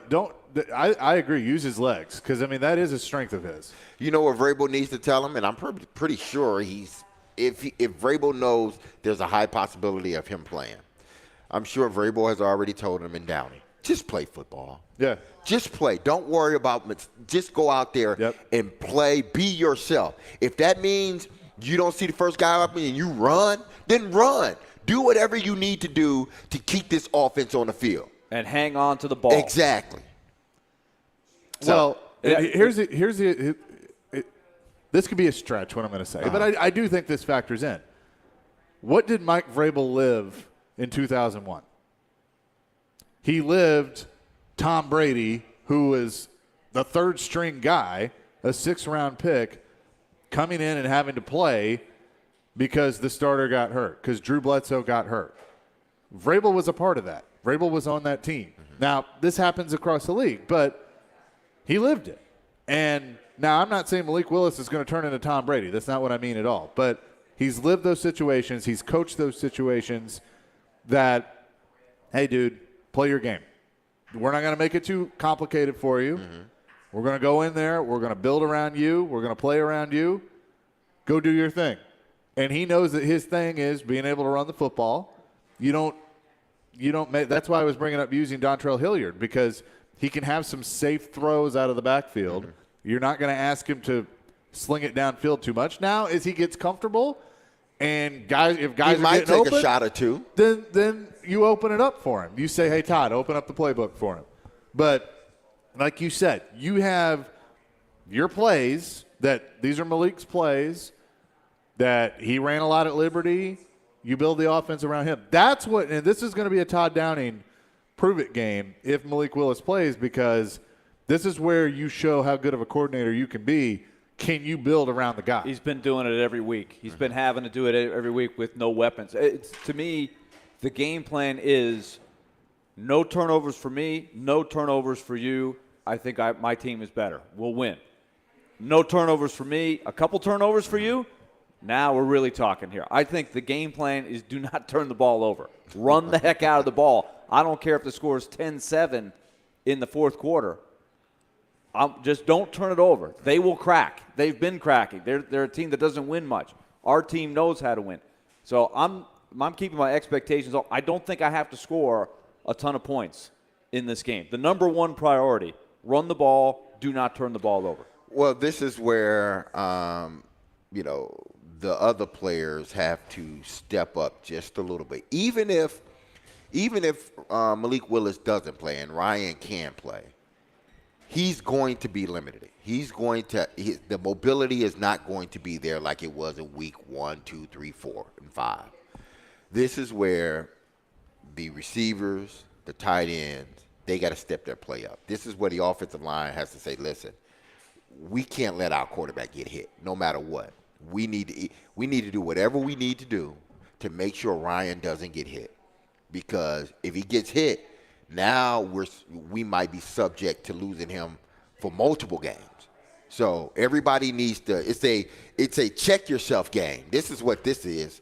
Check yourself, because we need y'all to stand up. We need y'all to be professionals. We don't need the offensive line allowing guys to penetrate. We don't need nobody getting pushed back into the quarterback. Stand your ground. Even if Ryan Tannehill doesn't play, though, I think he's going to have a very, very important role. And he was asked about helping Malik Willis get prepped. Really thinking about, helping Malik get ready while you're trying to see if you heal and everything. You know what I mean? Like, as you go through the week, you're taking mental reps for a game plan, but are you also in the mindset of trying to help him get ready in case? Yeah, I'm trying to help in every way possible, whether it's Malik or the tight ends or O-line, whoever the case may be. I'm just communicating, make sure, like I said, we're all on the same page and on top of this game plan as we move into the game. Is he mentoring him this week? God, I was thinking about that yesterday. It's the trap question, right? And Ryan Tannehill, he knows he's got to answer it the right way, or else everybody's going to go back to that. Why wouldn't you ask him that? Because, look, if I'm Vrabel, I go to Tannehill and go, hey, if you can go, you're going to go. But right now, I need you to help him. Like, I need you to help him. Well, hopefully he's been doing that. If he's truly mentoring him, he's already doing it. But he's not. He said he wasn't mentoring. Well, he didn't say that. Ryan understands, where this team is, who this team is, and what this team is capable of doing. So in a situation like this, I'm sure that if Malik has to play, Ryan will be front center right next to Downey. He almost becomes another offensive coordinator. And when they come back to the sideline, the first you're going to see Downey sitting on one side and Tannehill sitting on the other. Yeah. Looking at asking, what did you see out there? Good play. Maybe you should do this. Yeah. Ryan Tannehill, after Downey says what he needs to say, Ryan Tannehill's going to step in and they're going to start talking. That's just the way it is. I'm far removed from the, whatever he said during minicamp. Sure, much ado about nothing. Yeah, I'm much far ado removed about from nothing. I think The Ryan classic understands summer now. story. Yeah, I think Ryan understands now. Like, listen, what I've always believed, especially in football, what's for you, it's for you. Can't nobody take it away from you. Sure. So there's no need for you to be hesitant with helping a guy, because listen, if he's better than you, it will show, and there's nothing you can do to stop him. Right. If you're better than him, it will show, and there's nothing he can do to stop you. So help the kid, and I'm sure Ryan will, because Ryan wants to win. Do you keep the third guy? Do you keep Woodside up just in case? Is that Well, I'm wondering that. Could he be a practice squad elevation? That they can do that. They don't have to decide until Saturday, but that will be a tip-off. No, I agree. On what's going to happen. So they wouldn't do it. They won't say they're going to do it until the last possible day. But you can't do it on Sunday morning. No. You have to do it on Saturday. Mm-hmm. So that's a tough decision. Because I would feel better. In a perfect world, I'd like to have the third guy just in case things go – if you get another guy hurt. Like if Willis gets hurt and you don't really want Tannehill out there in a certain situation, you have another guy to put in there. Who would be the emergency guy if you didn't have Woodside active? Oh, I don't even want to know the answer to that question. But you have to prepare for that, though. Who's the Conley guy they just signed? Can he play quarterback? Yeah, but who is it? Who is it? Goodness. Man, I don't know. Remember, Craig Robert Hendrick Woods? was the handoff guy. He was the emergency. Break glass in case of emergency. He was the guy just hand it off. Yeah. Let's give it up for your emergency quarterback, Ben Jones. Look, I would definitely run the triple option with Ben Jones. Who would be the emergency? That's a great question. I don't know. Robert Woods? I don't know. Would it be? It actually might be Robert Woods. I don't know. I'm thinking it's usually a wideout. Yeah, or it could be a Westbrook Akine. He's got a quarterback. Wasn't Westbrook Akine? Wasn't it him a few years ago? I don't know. Didn't that come up in the press conference? Caleb Farley played quarterback, didn't he? In high school? Yeah. There we go. Hey, you got to be useful for something. What's Neil doing this weekend? Neil He's a phone call away. Yeah. I mean, look, it wouldn't be the first time they've gotten him off the couch. So. Neil will probably get hurt walking into the facility. Probably pull a hamstring walking into the facility. Coming up next, we will dive into this Preds matchup against St. Louis look, it's must win. They got to get off the schneid. We'll do that coming up next. It's Chase, Willie, and D-Mace. We're live at Bridgestone Arena today, 102.5, 106.3 The Game. every Wednesday at noon. No matter the down and distance and no matter the score, they're going to give him the football. Outkick 360's Jonathan Hutton joins Chase, Willie, and D-Mace to talk all things Titans and NFL. I hope that they're not throwing flags simply because the league wants to see more of them. He's got opinions and insights on the two-tone blue. They are not as good at wide receiver and the playmaking department. Catch Hutton every Wednesday at noon. Presented by Blend Bar with Davidoff Cigars and by Edley's Barbecue on 102.5 and 106.3 The Game and the Game Nashville app. Hey, it's Joe Rexrode talking FanDuel Sportsbook, talking Thursday Night Football. How about NFL Week 8 with a little Bucs-Ravens? You can start it off with a no-sweat same-game parlay from FanDuel, America's #1 sportsbook. You can have an account and do this. You can be new, and you're going to get free bets back either way if the same-game parlay doesn't hit. What they are, of course, a way to combine bets for a chance at a bigger payday. Looking at Bucs-Ravens, I definitely like the Ravens in this game. I definitely like the under in this game. I think under on the Tom Brady passing yards would be the way I would complete my parlay. You do whatever you want, or you can also choose from popular same-game parlays pre-built for you in FanDuel's top-rated sportsbook app. However you want to play, you can bet the NFL Thursday night with a no-sweat same-game parlay. Sign up with promo code Joe102 if you don't have an account. If you already have one, you're all set. Sign in and see what you got. Make every moment more with FanDuel, official sports betting partner of the NFL. Must be 21 or older and present in Tennessee. 3+ legs, minimum $1 bet required. Refund issued is now available. Free bets expire 7 days after receipt. Max free bet $5. Restrictions apply. See terms at sportsbet.fanduel.com. Gambling problem? Call the Tennessee Red Line 800-889-9789.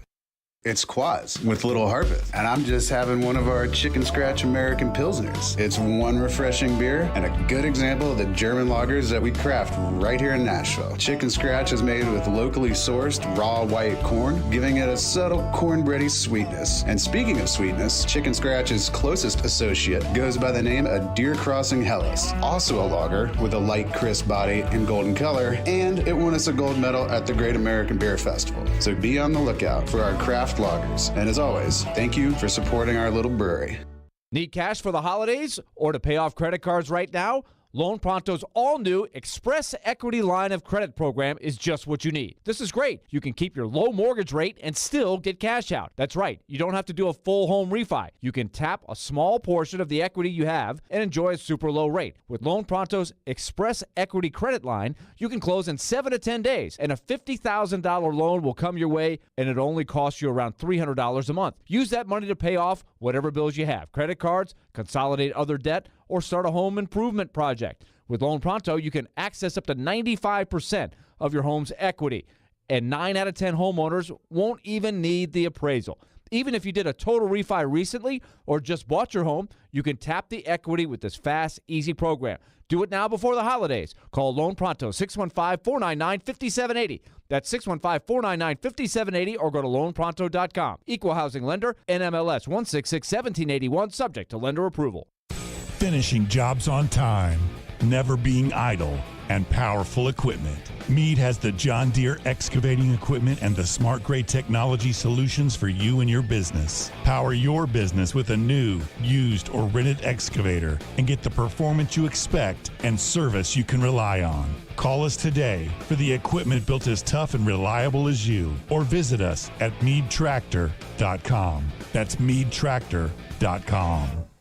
Houston Clinic Orthopedics wants to thank their patients for voting them the #1 orthopedic practice in the Nashville Scene Poll for 3 years in a row. Their physicians specialize in spine, joint replacement, knee, hip, upper extremity, and other orthopedic conditions. At Houston Clinic Orthopedics, they adhere to all CDC guidelines for the patient's and staff safety. To experience world-class orthopedic care and see a list of all physicians, visit their website at tn.houston.com and book your appointment online today. It's on. It's happening. Remember, you can watch us on YouTube, Facebook, Twitch, and Twitter. Get out of the way. I'm watching the game. Presented by the law offices of Amanda Gentry. I'm ready to step this up a notch. You're listening to Chase, Willie, and D-Mace on 102.5 and 106.3 The Game and on the Game Nashville app. Stop by Social Furniture this weekend to get your home ready for the holidays with package deals on new living room, dining room, and bedroom sets. Shop now at Social Furniture on the west side. Chase, Willie, and D-Mace, 102.5, 106.3 The Game. We're live at Bridgestone Arena at Pete and Terry's Tavern today. Preds, Blues tonight. Willie, no morning skate and no TV duty for you. So you are I hear you're working section 113 tonight, seating people. Is that what I understand? Selling pretzels. Selling pretzels tonight. Oh, you're on pretzel duty. Oh, yeah, very cool. Now, I think Mace is going to be running security. So Willie is pretzels, Mace is security. Yes. Are you going to give Mace a pretzel? Is there a section 126? Or is he security for you while you take the pretzels to people? That'd be a smart move, wouldn't it? We could work with each other there. That's good. Lindsay will be scanning tickets at the main entrance when people walk in. So, just finding jobs for people that aren't working tonight. There we that'll go. be good. You can't just take the night off. You got to No, never. No, Bob Cole's working the Lexus Lounge. So there you go. He kind of lucked out there. Exactly. Oh, the man. greeter. He's the greeter. He has the best job. Welcome to the Lexus Lounge. I would love that for one game. Just all you guys just in random roles. It'd be great. But no morning skate, Predators, Blues tonight. Look, I know there's frustration. We talked to David Poyle on Tuesday about this, and he put it on everybody. He said it's on me, it's on coaches, it's on the players, and it's true. Like it's one of those statements that sure you're gonna make, but I also think it's very true. And Terry Crisp, we had Coach Crispy last week saying you got to look yourself in the mirror to turn this thing around. They had 2 games in a row where they had the lead, they had the control of the game, they gave it up in the third period, and they lost. They played well against Philadelphia, but they couldn't score. That's obviously an issue. So there's a myriad of things that have factored into why the Predators are on this losing streak. They haven't won a game on North American soil this year. They won the first 2 against San Jose and Prague, and that's it. So is tonight the night against a pretty good division opponent that they can get it turned around? A really good team in St. Louis that's going to come in here having lost the last 2, so they're going to be feeling pretty urgent, just like the Predators are.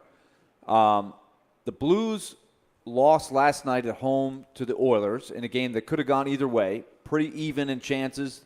The Blues actually had 10 more shots.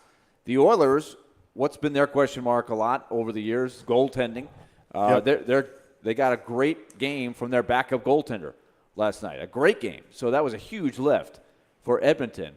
And the Blues only scored 1 goal, but they had plenty of chances in that game. So don't be fooled by that, because I think they responded pretty well. They got shut out by the Jets in the game before that. So the Blues, kind of like the Predators, came out of the gates. Everything looked great. They won their first 3. Now there's maybe just a little bit of doubt having lost the last 2. So I would expect to see a very tough Blues team tonight. Since we did not see anything at morning skate today, we're not quite sure exactly what the line combos will look like, or do they make a change at forward? We did get a glimpse of the D pairs. I think that's a big thing tonight. The Blues are a tough team to defend. All I got to do is roll the film of the Terry Crisp night where there was a big ceremony for him, and the Blues scored 7 goals in the second period. Remember that? The Blues can embarrass you with transition if you're not ready to play. And they can beat you in a lot of different ways. Now, because the Blues played last night, you feel like there's a chance that their backup would be in there tonight. We can't verify that, but Thomas Greiss is their backup. He's been around a long, long time. He's a steady player, but he's not a guy that usually steals games. But the Blues are, traditionally a pretty good defensive team.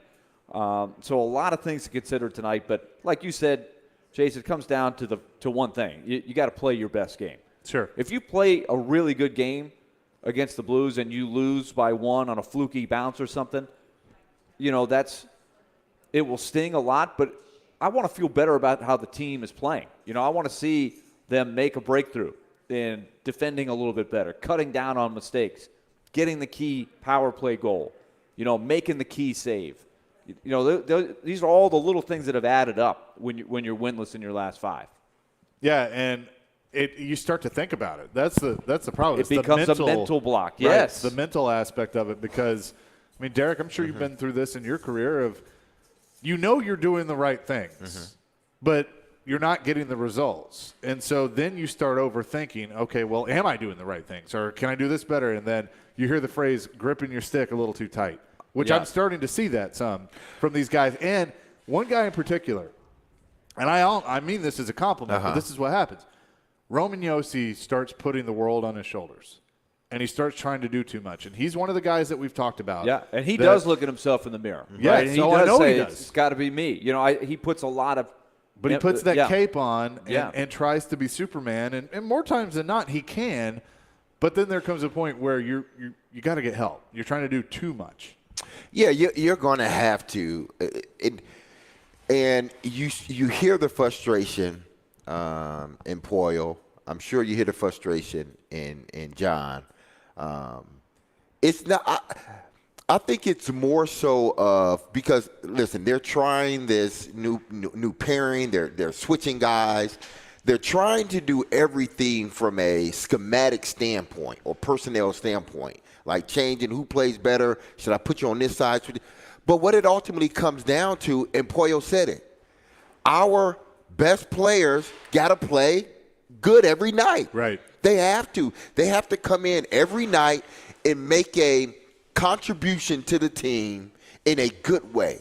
You can't right now. You got Mikael Granlund leading the team in points as well as assists. Then you got Nino leading the team in goals. That's great, but it shouldn't be those three guys. It should be those two guys. Right. It should be your top paid guys that are leading you in those statistical categories like they were last year. You're not getting that early on in the season, and that's what's hurting them.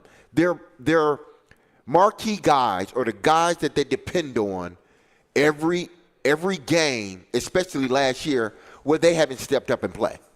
And that's the problem. Hines can do whatever he wants from a personnel standpoint, switching people from a schematic standpoint. But if Josi and these guys are not playing the way we think they should play and they believe they should play, then whatever he does is not going to work because those guys are not playing to their level. Yeah. You need your great players to play great. And it is the job of the coach, and this is why you don't start a year with line combinations and they stay the same the entire year. It doesn't happen very often. It does occasionally. But sometimes you do have to move the pieces around a little bit to kind of generate a spark. That's what they're going to try, it looks like, with the defense pairs at least. We'll see if they do anything with the lines. Yeah, and I'm curious, too, of just having a few days off, what that's done. Because sometimes from the mental aspect, that's what you need. Well, we'll see. Like it's really interesting. During the game on Saturday, Hal mentioned it during the pregame show. Mason and I mentioned it during the broadcast. You enter the game on Saturday knowing you don't play until next Thursday. So how is that game going to go? And so when they lost the game, I'm thinking, boy, that's got to sit with them for all that time. They haven't played since Saturday. It seems like forever since they've played. I know. And so, what factor will that be? Maybe that stinging feeling is a good thing. Maybe it helped them through practice. You just never know the ebb and flow. You have to try to make that the motivating factor, get that urgency level up, create some change. But that is an interesting factor, just the layoff here. How do they come out? Are they rusty? Mm-hmm. You got a team that hasn't played since Saturday playing against a team that played last night. So rest versus rust.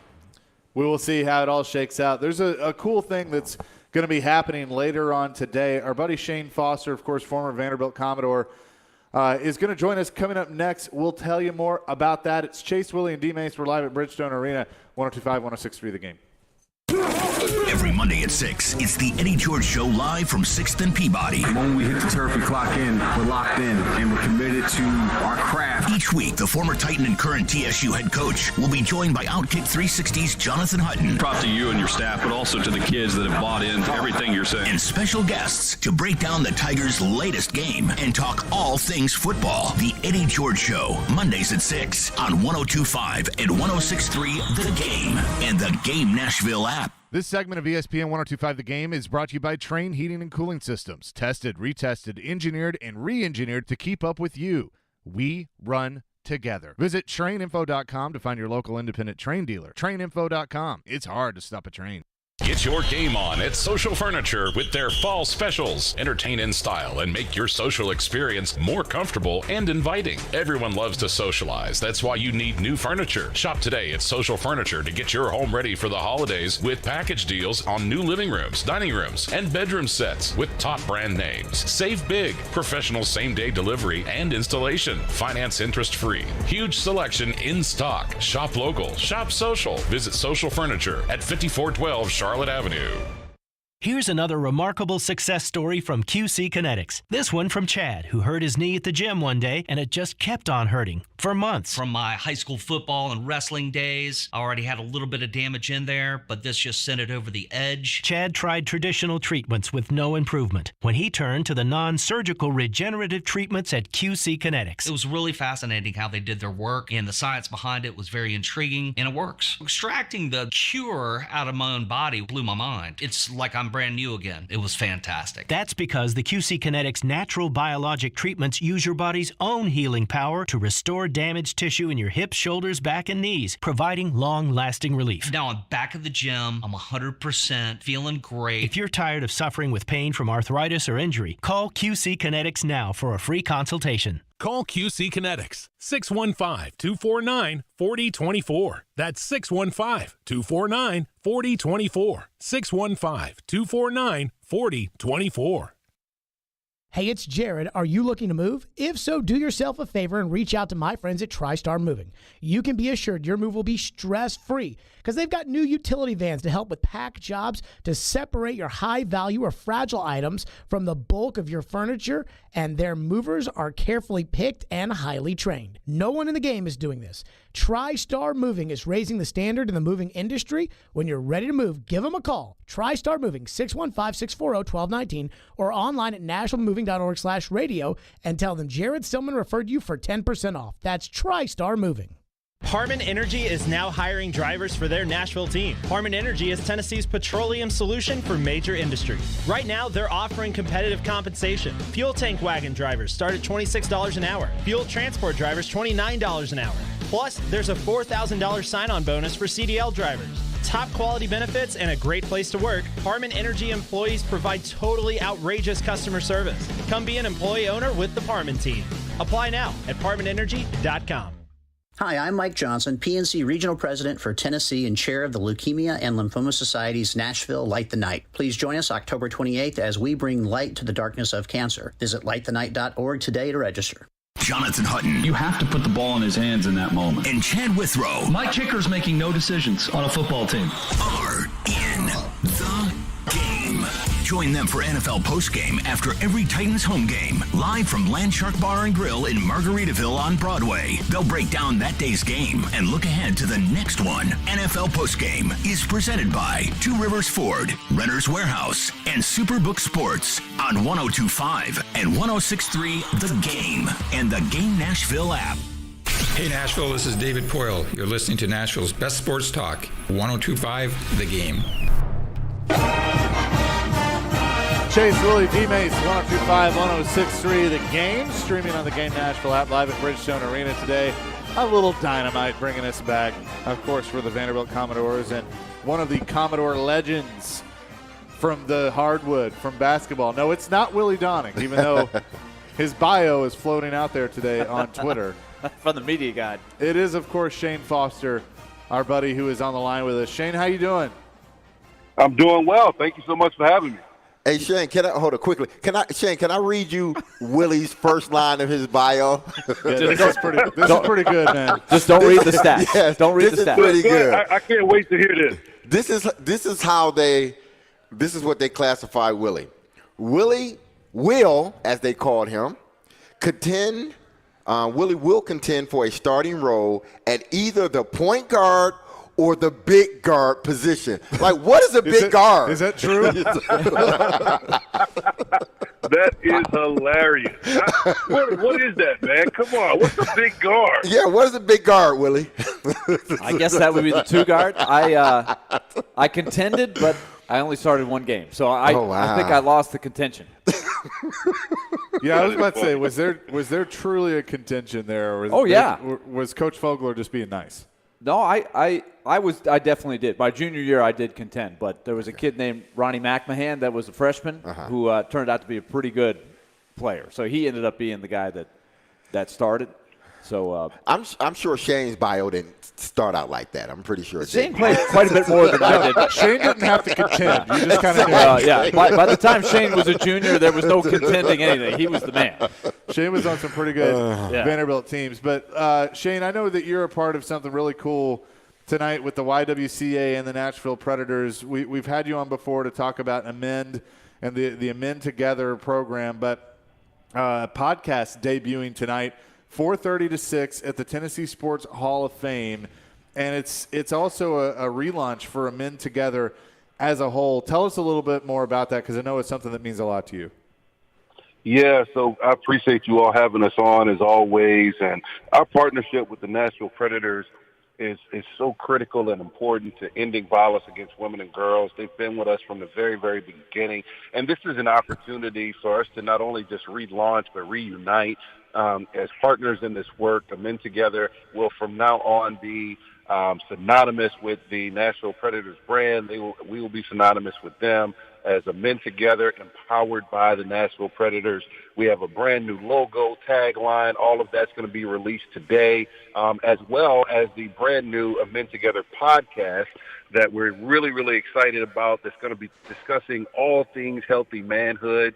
So we're going to talk about topics like becoming a man, the people we love, securing the bag, and everything in between. So we're excited to release this to the public and really talk about, from an honest, transparent, vulnerable standpoint, what it means to be a man, a good man who also values and respects women and girls. So all of that is happening right here today in Nashville. We've been talking to you for a long time, back to your playing days at Vanderbilt and then post-playing days. And, you've been involved with this for a long time. Why is this so important to you, Shane? Well, when you think about the statistics, man, that 1 out of every 4 women experience domestic violence, 1 out of every 5 women are sexually assaulted, 1 out of every 7 boys have been sexually abused and never talk about it. This is something that we got to stop. And as men, for far too long, this has not been a part of our conversation. It's not been a part of things that we're aware of, but it impacts everybody, regardless of socioeconomic status, where you live, where you go to work, where you go to school. This is a problem for every single person. Every single one of us is connected to a woman or girl who has had these kind of experiences, and we got to step up as men to be a part of the solution. Too many of us have been part of the problem. All men are not part of the problem, but all men have unfortunately been silent at one time or another when it comes to the culture that supports this violence. So this is an opportunity for us to be engaged, to end the problem before it ever starts in the process, and to be able to teach this next generation of young boys coming up what it really looks like to be good, successful, healthy men who value and respect women and girls. Now, Shane, with that being said, because you know this culture just as well as I do, a lot of it is, and I'm asking this question because you said we need to stop watching and start doing. But for so long, men have been silent, or they sit back and watch, and it seems like it's sort of going that way again, where people are just sitting back and watching and filming what's going on instead of, and I can understand sometimes why you don't want to interject in certain situations for your safety or the safety of the person you're with, but far too long, we've just sat back and watched things happen. Do you see that changing? I do. I see a lot more, not only companies getting involved in this kind of work, but men in general, in all kinds of different backgrounds, sports and finance and places of worship. You're seeing these conversations being had, and it's making a huge difference on not only our culture, but the individual lives of people. And, I do think it's important, the many people who are choosing to videotape things, because for so much of our history, people go unbelieved. We just don't believe people when they share their stories, when they share what happened to them, when we even hear about these incidents. So a lot of times it is the video evidence that comes out that makes people truly believe and see this is as big of an issue as we're saying it is. This is a public health epidemic, and it impacts everybody. So I think all of it is important, but we are seeing great success around the country in doing this work And we have 9 affiliates across the country and other cities who are engaged in this work and making an impact. And since we started this under this partnership with the Nashville Predators, we've impacted nearly 1 million kids across the country with this work of engaging men to end violence against women and girls. And so I do see that shifting. I do see people getting involved. And ultimately, our goal is to make Nashville the safest city in the world for women and girls. And I think we're starting on that side of things right now. Amen. We're talking to Shane Foster, one of the greatest Vanderbilt basketball players in history. I just pulled his stats up compared to yours. They're a little bit different. Well, see, what I'd like to do is combine my stats with Shane's. Okay. It really looks like a great combination when you combine our stats. But, okay. There you go. We're better together, baby. That's right. That's right. But Shane, I've been fortunate to see you give your talk to a lot of different circles, and that's what's great about this. You talk to a group of people in a church. You talk to people at a lunch meeting to a civic club. You talk to kids. I want to focus on the message you send to like teenagers, right? When you're really trying to, kids are formulating how they're going to, handle things, see the world, and you try to sort of clue them in on some of these issues that maybe when we were teenagers, nobody was teaching us. So how do you try to focus on that particular group?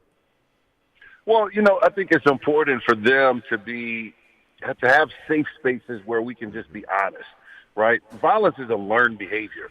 This is not something that these kids came into the world with. And unfortunately, when it comes to how they've been cultivated, whether that's at home, in their communities, with peers around them, coaches that they've had at various levels, the music we listen to, the things we see on TV, a lot of that is influencing kids in a very negative light. And people just won't be honest about the fact that that's where they get it from. And so being able to level set with kids and say, listen, this is not something that you brought into the world. This is something that was handed to you, but we got it wrong. And you have a responsibility and obligation and opportunity to be a part of change, to be a part of solution, and really give men the option to choose for themselves how they show up and behave.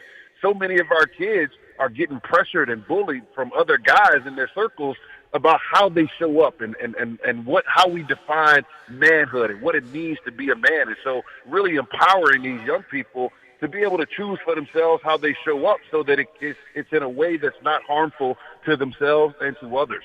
But you got to do that through vulnerability. When I'm talking to kids, it's not about, hey, come be like Shane Foster. I'm perfect. No, I share the mistakes that I've made. I share the vulnerable moments that have impacted my life, and even some of the things that I'm doing now and learning now that's impacting my marriage and impacting my business and how I'm able to show up in the world. So you do that through being vulnerable and meet kids where they are.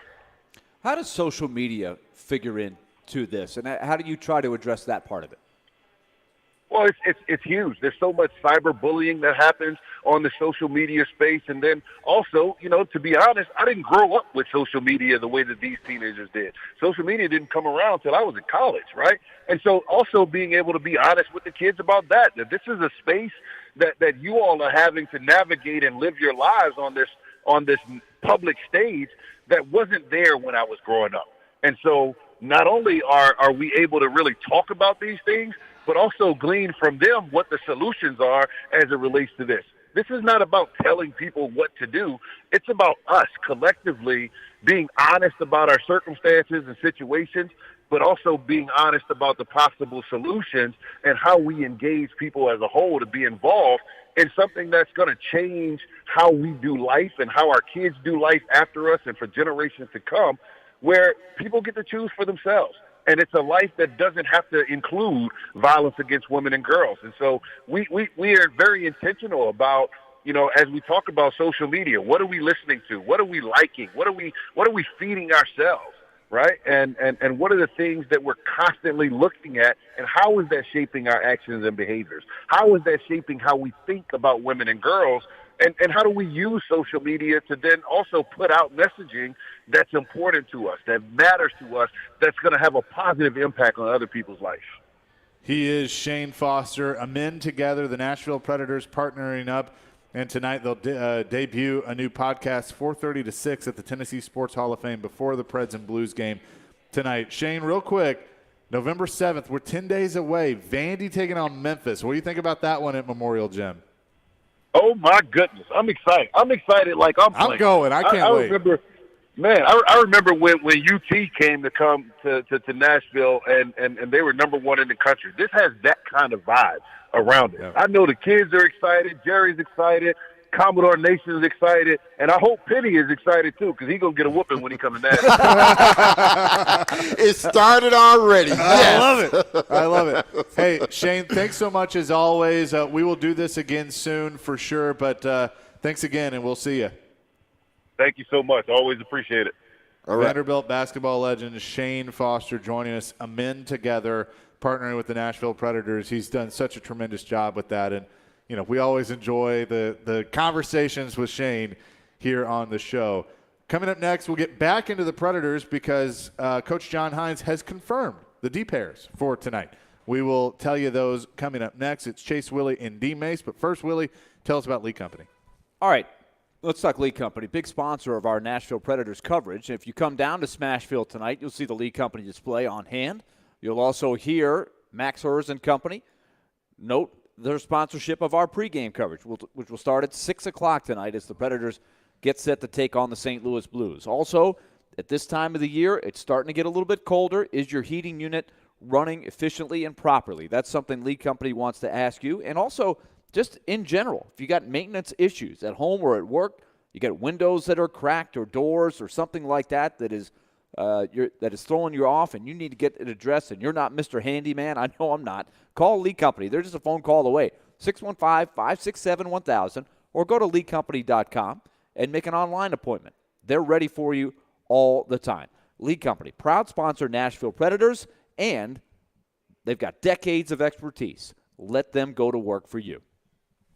Want the latest on college football and Nashville sports? He looks like 1,000 quarterbacks I've seen in a college game. Join Outkick 360's Chad Withrow every Friday at 5 with Stillman and Company. The coaching staff kept him and got rid of the other guys. They'll bring opinions and charisma for a full half hour every week. If he's so great in the locker room, then give him a coaching gig. Chad Withrow is presented by Two Rivers Ford. Custom order your new Ford from Two Rivers Ford on 102.5 and 106.3 The Game and the Game Nashville app.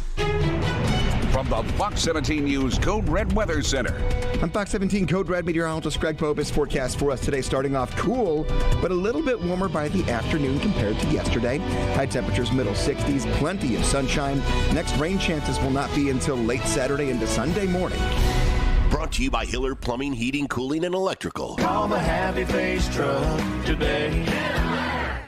Need cash for the holidays or to pay off credit cards right now? Loan Pronto's all-new Express Equity Line of Credit program is just what you need. This is great. You can keep your low mortgage rate and still get cash out. That's right. You don't have to do a full home refi. You can tap a small portion of the equity you have and enjoy a super low rate. With Loan Pronto's Express Equity Credit Line, you can close in 7 to 10 days, and a $50,000 loan will come your way, and it only costs you around $300 a month. Use that money to pay off whatever bills you have. Credit cards, consolidate other debt, or start a home improvement project. With Loan Pronto, you can access up to 95% of your home's equity, and 9 out of 10 homeowners won't even need the appraisal. Even if you did a total refi recently or just bought your home, you can tap the equity with this fast, easy program. Do it now before the holidays. Call Loan Pronto, 615-499-5780. That's 615-499-5780, or go to loanpronto.com. Equal housing lender, NMLS 1661781, subject to lender approval. When joint pains cause you to sit out on everyday activities, it's time to make an appointment with Dr. Matthew Beal at Houston Clinic Orthopedics. Dr. Beal can diagnose your problem and treat the joint pain for both surgical and non-surgical matters. Board certified and fellowship trained, Dr. Beal specializes in hip, knee, joint replacement, and adult joint reconstruction. Visit tn.houston.com to learn more about Dr. Beal and to book an appointment online. Houston Clinic Orthopedics, when experience matters. OrderGreen.com. You know them by now. They're my only choice for high-quality THC and CBD products, and they're delivered right to my doorstep. Hey, folks, Joe Rexrode here. Yes, you heard that right. OrderGreen.com will send cannabis products right to you with discreet same-day shipping. OrderGreen.com has been great for me. Just what I need during this busy time of year. Takes the edge off physically, mentally.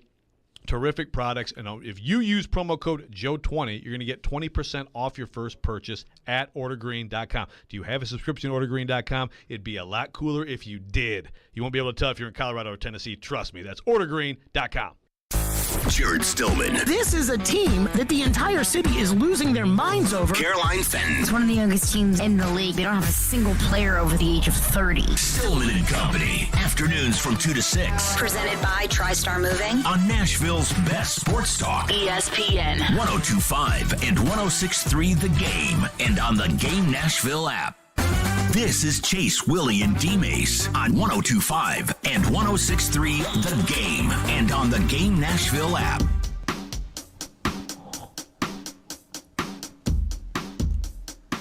Chase, Willie, D-Mace, 102.5, 106.3 The Game.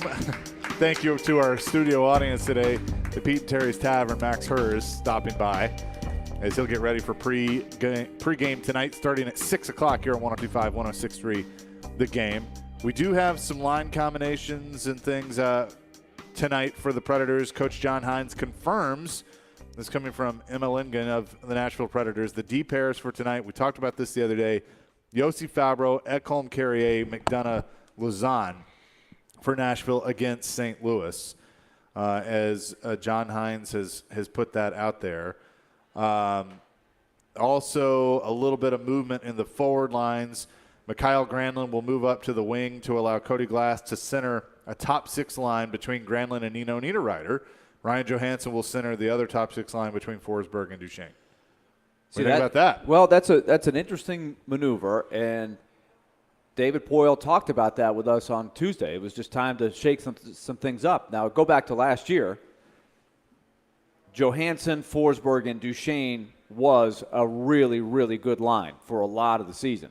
It just threw off the balance of the second line, which was, of course, a problem all year long, regardless of who was centering the line, Granlund or Johansson. So it's a good idea to try to spark that. You go back a ways, Granlund and Niederreiter did play together as young players, came into the league with the Minnesota Wild. And there's no question Cody Glass has played very well and earned probably a chance to play a bigger role. Now, we'll see if he's ready for it. It's a whole different thing. As we were saying with Phil Tomasino, right? Playing on the second line and getting huge responsibility, that's way different than playing on the fourth line and playing, 6 to 8 minutes at 5-on-5 and maybe be sheltered a little bit more. So now we'll see if Glass can handle the tougher competition and the rigors of playing second line. But if it sticks, that could be a really good move for him. I guess that means the Herd would be back together. Am I putting that together? Just deducing that? You could be. You could be deducing that. I don't see that anywhere. But I like it. I'm totally speculating on that. I have no idea. But I like giving Cody Glass a chance there. In a top six, second line, however you want to put it. Was very, I've been very impressed with him through training camp. He's an honest kid. He's an emotional kid, which is good. But I've liked what I've seen, so far. He scored his first goal as a Predator. That obviously was a huge confidence boost. Now you're going to surround him in Granny Apples and Nino Niederreiter, which I think that could be a good setup. I don't know if you're going to see quick results because they haven't played together a lot. You mentioned that Nino and Granlund do have history with the Minnesota Wild, but that was some years back. But maybe this is something you let marinate for a while and see what happens. Well, you don't have time to marinate too long. You need results. I know what you're saying. You're right. You hope it sticks. This is an interesting move by John Hines because if you think about it, Mikhail Granlund has played mostly center during the most successful runs that they've had under John Hines. He's become really a guy that John Hines leans on, and he's played wing a lot in his career. For Peter Laviolette, he played almost exclusively on the wing. So that's something to watch to see if Granlund can still have the same impact on the game from the wing as the center, and can Cody Glass handle the responsibilities of a center, particularly the defensive part of it. Yeah. Right? I think he's come a long way in the faceoff circle. They think that over the course of last year in Milwaukee, he developed his game winning battles, being stronger. He's what I would say is a tall kid. You know, he's not a big, strong guy, but he's long. He's 6'3", and he's become stronger and better at playing along the boards and winning puck battles. And those are things that help you win besides the offensive skill set that he has. So it's an intriguing move. It is definitely one to focus on tonight to see if it works. That and the deep pair shuffle. 615-737-1025. That's our phone line, driven by WilsonCountyHyundai.com. Dale wants to weigh in on the Preds coaches and playing better. Dale, welcome in. So hello. So welcome. So my first question is, so how can the Predators get new players during the offseason? Okay, thanks for the call, Dale. Appreciate it. I don't know if they're there yet. I mean, look, we're still. I know it's a cliche to say you're 7-8 games in, but I'm not ready to replace the roster yet. I don't think David needs to go shopping yet. Mm-hmm. Now, maybe some of the young guys in Milwaukee, Phil Tomasino is one that you're looking at for sure. Hey, if he's playing well, then he's probably going to be back up here sooner than later. It's just a matter of time before Phil Tomasino comes up. The question is, when do they deem him ready? Milwaukee played a really exciting game last night. They won 6-5. Tomasino had a highlight reel goal on an amazing pass from UC Parsonen. Luke Evangelista has gotten a lot of points in early days in Milwaukee. You've got Askarov playing down there. They've got a pretty good pool of prospects that are hopefully getting better. Afanasiev scored last night. That's good for him. So some of the guys who are the younger prospects are showing good signs so far. But what we've learned is in a salary cap that is a, quote, hard salary cap, all the money's guaranteed, you got to make do with who you got. It is hard to discard your whole roster. It's very easy to say, well, trade this guy and trade that guy. He's not very good. Not that He's easy. older. You got to have somebody who wants to take that contract. It's not easy. That's why you have to be very, very strategic and careful when you sign these deals or make these trades. But that's why I asked David the other day, when do you start to look, in Milwaukee for, someone that can sort of, put a spark into the team? Because everybody's wondering, well, when is Tomasino going to come up? He's down in Milwaukee. Is he going to come up this week, or will it be in the middle of the season? What's going on? So that's why I asked him the question, when do you as a GM say, okay, we need to infuse – there are a few guys that are playing well in Milwaukee. Let's bring them up and see if they sort of change, our fortunes moving forward. Yeah, and we'll see tonight what it looks like, what this lineup can do for sure. We'll get back into the Predators a little bit later, but coming up next, it's time for Silly Underdog Picks. Can't wait for that. George Plaster, Kelly Holcomb, Chris Sanders, D. Mace, yours truly, and the commish, Willie Donick. We will have it for you next. But can you beat Vegas this football season? Superbook Sports gives you the chance every week to go head-to-head with the best odds makers in Las Vegas, Nevada. No fancy computer algorithms, no guys across the pond setting the lines for American sports. Nope, it's just the best team of odds makers in the business behind the counter right there at the Superbook in Vegas. Plus, they feature some of the best odds boosts and promo bets anywhere. So, if you want to wager on tonight's game, the Thursday night game, Derek's former team, Baltimore, getting to on the road at Tom Brady and Tampa Bay. I like the road team tonight, getting the 2 points in Baltimore. Download the app, do like I did, make it your official sportsbook, or you can visit superbook.com and start your battle against Vegas right now. Visit superbook.com for terms and conditions. Gambling problem? Call 1-800-889-9789. You watch the game. Shot in the score. Philip Tomasino on the power play. We talk the game. I think the Predators have significantly upgraded with him in the top 6. We are the game. Nashville's best sports talk, 102.5 and 106.3 The Game and the Game Nashville app. ElectronicExpress.com. We make it happen. There are jewelry stores, and then there's Genesis Diamonds, the cutting-edge industry leader, the pioneer. It's no secret that jewelry stores across America watch what Genesis is doing. Genesis was the first to offer a free lifetime warranty, the first to offer a 110% diamond upgrade guarantee, the first to offer aggressive long-term zero-interest financing. And Genesis is always on the cutting edge in design and fashion. The styles other jewelers say are new and exciting were new and exciting for us 4 years ago. Genesis has the fashion-forward brands other stores aren't even allowed to carry. It's no wonder you see jewelers from other cities coming to Genesis to see what we're all about, and even buy their wives' jewelry from us. For selection, quality, service, warranties, and guarantees, Genesis leads. Others follow. So for diamonds, engagement rings, exclusive designer jewelry for any occasion, don't compromise. Come to the jeweler that sets the industry standards year after year. Genesis Diamonds and pre-owned Rolexes, Green Hills and Cool Springs. Now is a fantastic time to sell in Nashville, but you can't do it without the intel. And no one has better intel than the Gary Ashton team. You may be wondering, what is this intel I keep hearing about? Intel so you can sell your home without any staging or showings. Intel on where to find your next home so you can sell your current one while the market's hot. Intel that helps you win the buyer battle and cash in on your home equity now. Everyone else is getting the same information and competing for the same properties. GaryAshton.com gives you the edge with the best real estate intel in Nashville. No one else even comes close. Plus, the Gary Ashton team is the official real estate agent for the Preds. Get the confidence to sell your home and find your dream address without the stress. Call the Gary Ashton team with RE/MAX Advantage today at 615-301-1650 or visit GaryAshton.com. And remember, don't sell without the intel.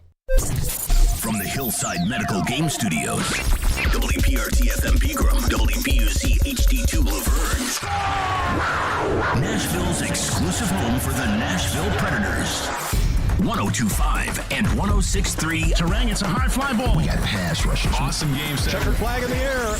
The game. A Cromwell media station. It's game day in Nashville. He scores! Predators Game Day is presented by Social Furniture, located at 5412 Charlotte Avenue. Shop local, shop social. His shot stopped and the rebound stopped too. Nashville's best sports talk, 102.5 and 106.3 The Game and the Game Nashville app. Now let's see if we can bring them to life, all right? Bringing you entertainment and informative sports talk during your workday. Smart, funny, classy, and I like him a lot.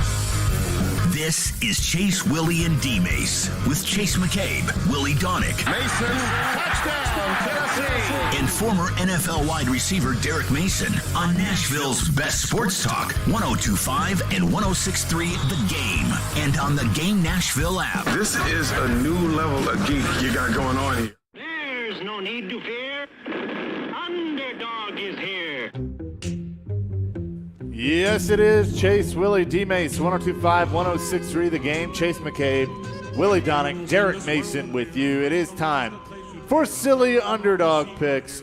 We do it every Thursday at noon. It's presented by Volunteer Hose and Gasket and Superbook Sports, voted #1 sportsbook in Vegas. Download their app today.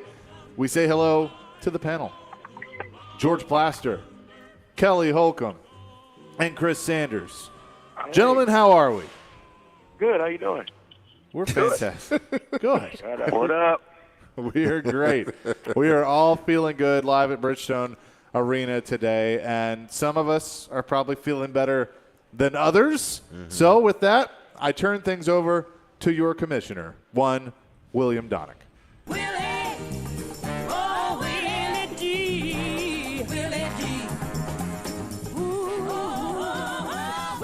Ladies and gentlemen, this is your commissioner speaking. Welcome in to the Silly Underdog Competition 2022, brought to you by Volunteer Hose and Gasket and Superbook Sports.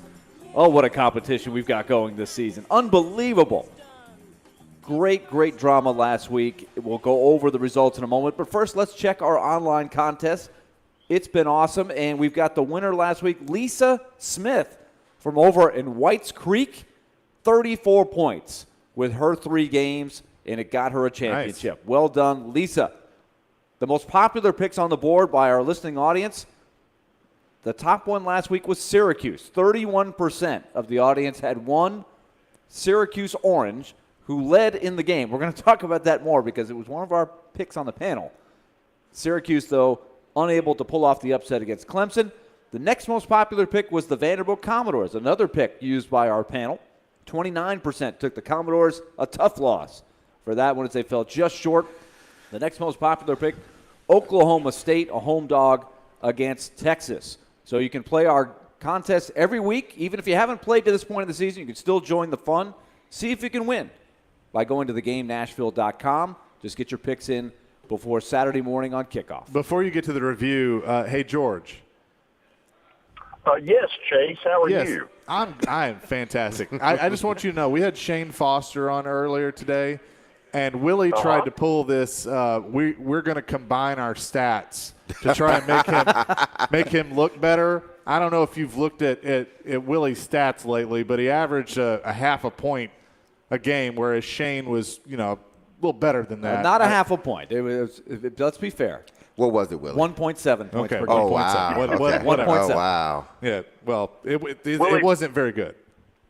Before I took over doing the games, weren't you the star of the game against something called Solna? That's right. That was a team from Sweden, a great club team, very powerful team, George, in the preseason. I had a great game against Solna.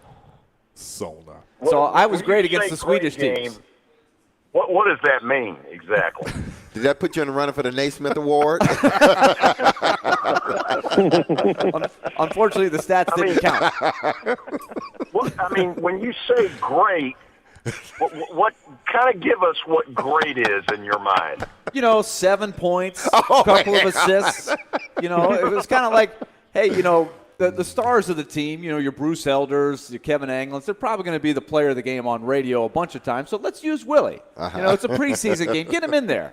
He had a pretty good game. So it was sort of a quota system. Kind of a quota system, a little charitable. Be nice to the nice guy. Give him a little radio time. Because I had like 12 points in a Green Hill's wife 4-on-4 run and shoot game one time. I guess that would qualify too, wouldn't it? It would if the game was on the radio. Oh, man. It should have been. Yeah, it should have been on the radio. All right, let's review.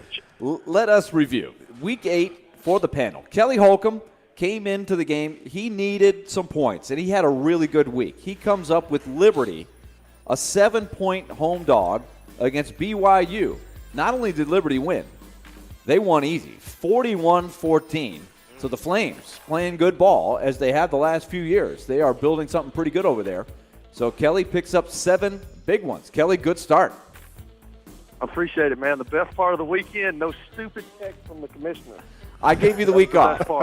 I gave you the week off from that because I just didn't want to hear it today. Stupid text. Hey, we're still in it. Maybe not. Okay, we're gonna go over the scores here in just a moment.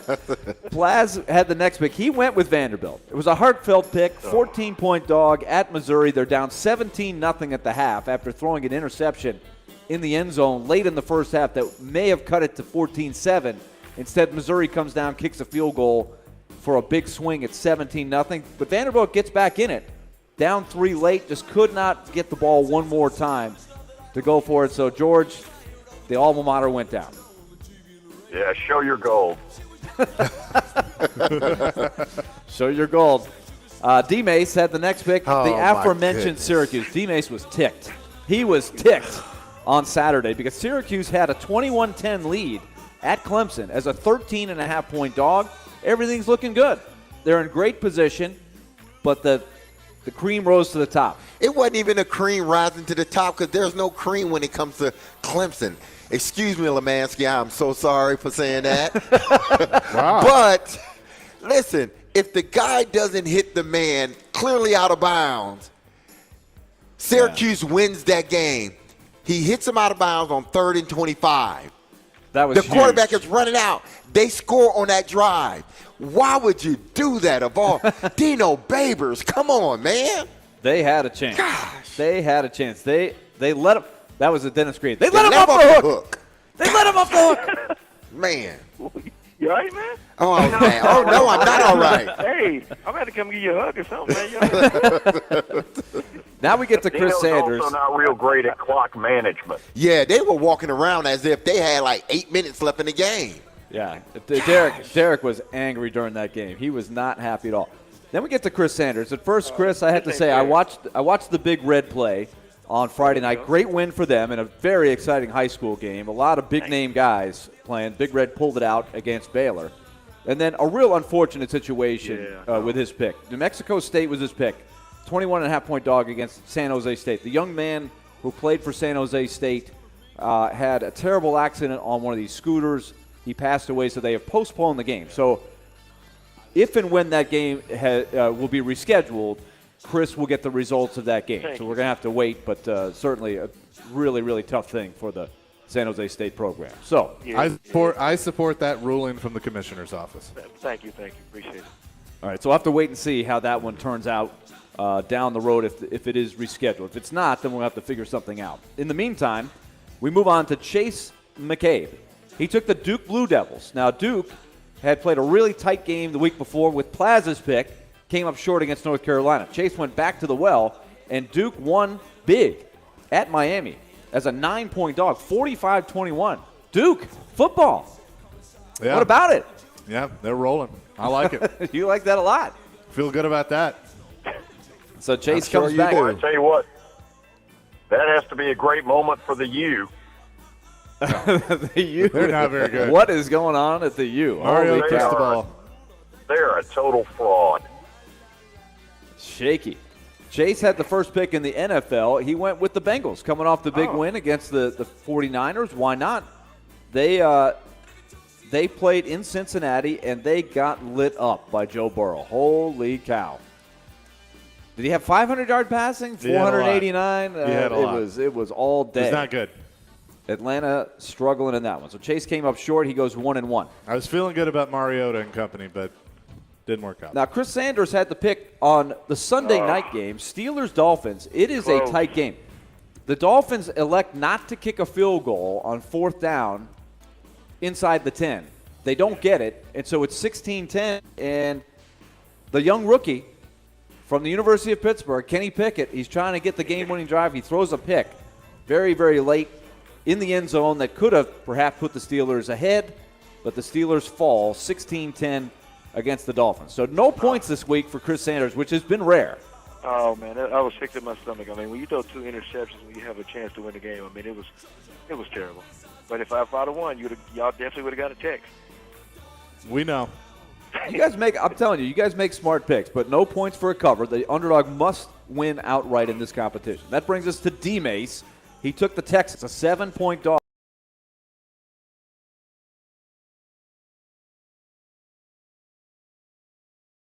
The Texans blew them out late, 38-20 the final. The Raiders got a much-needed win.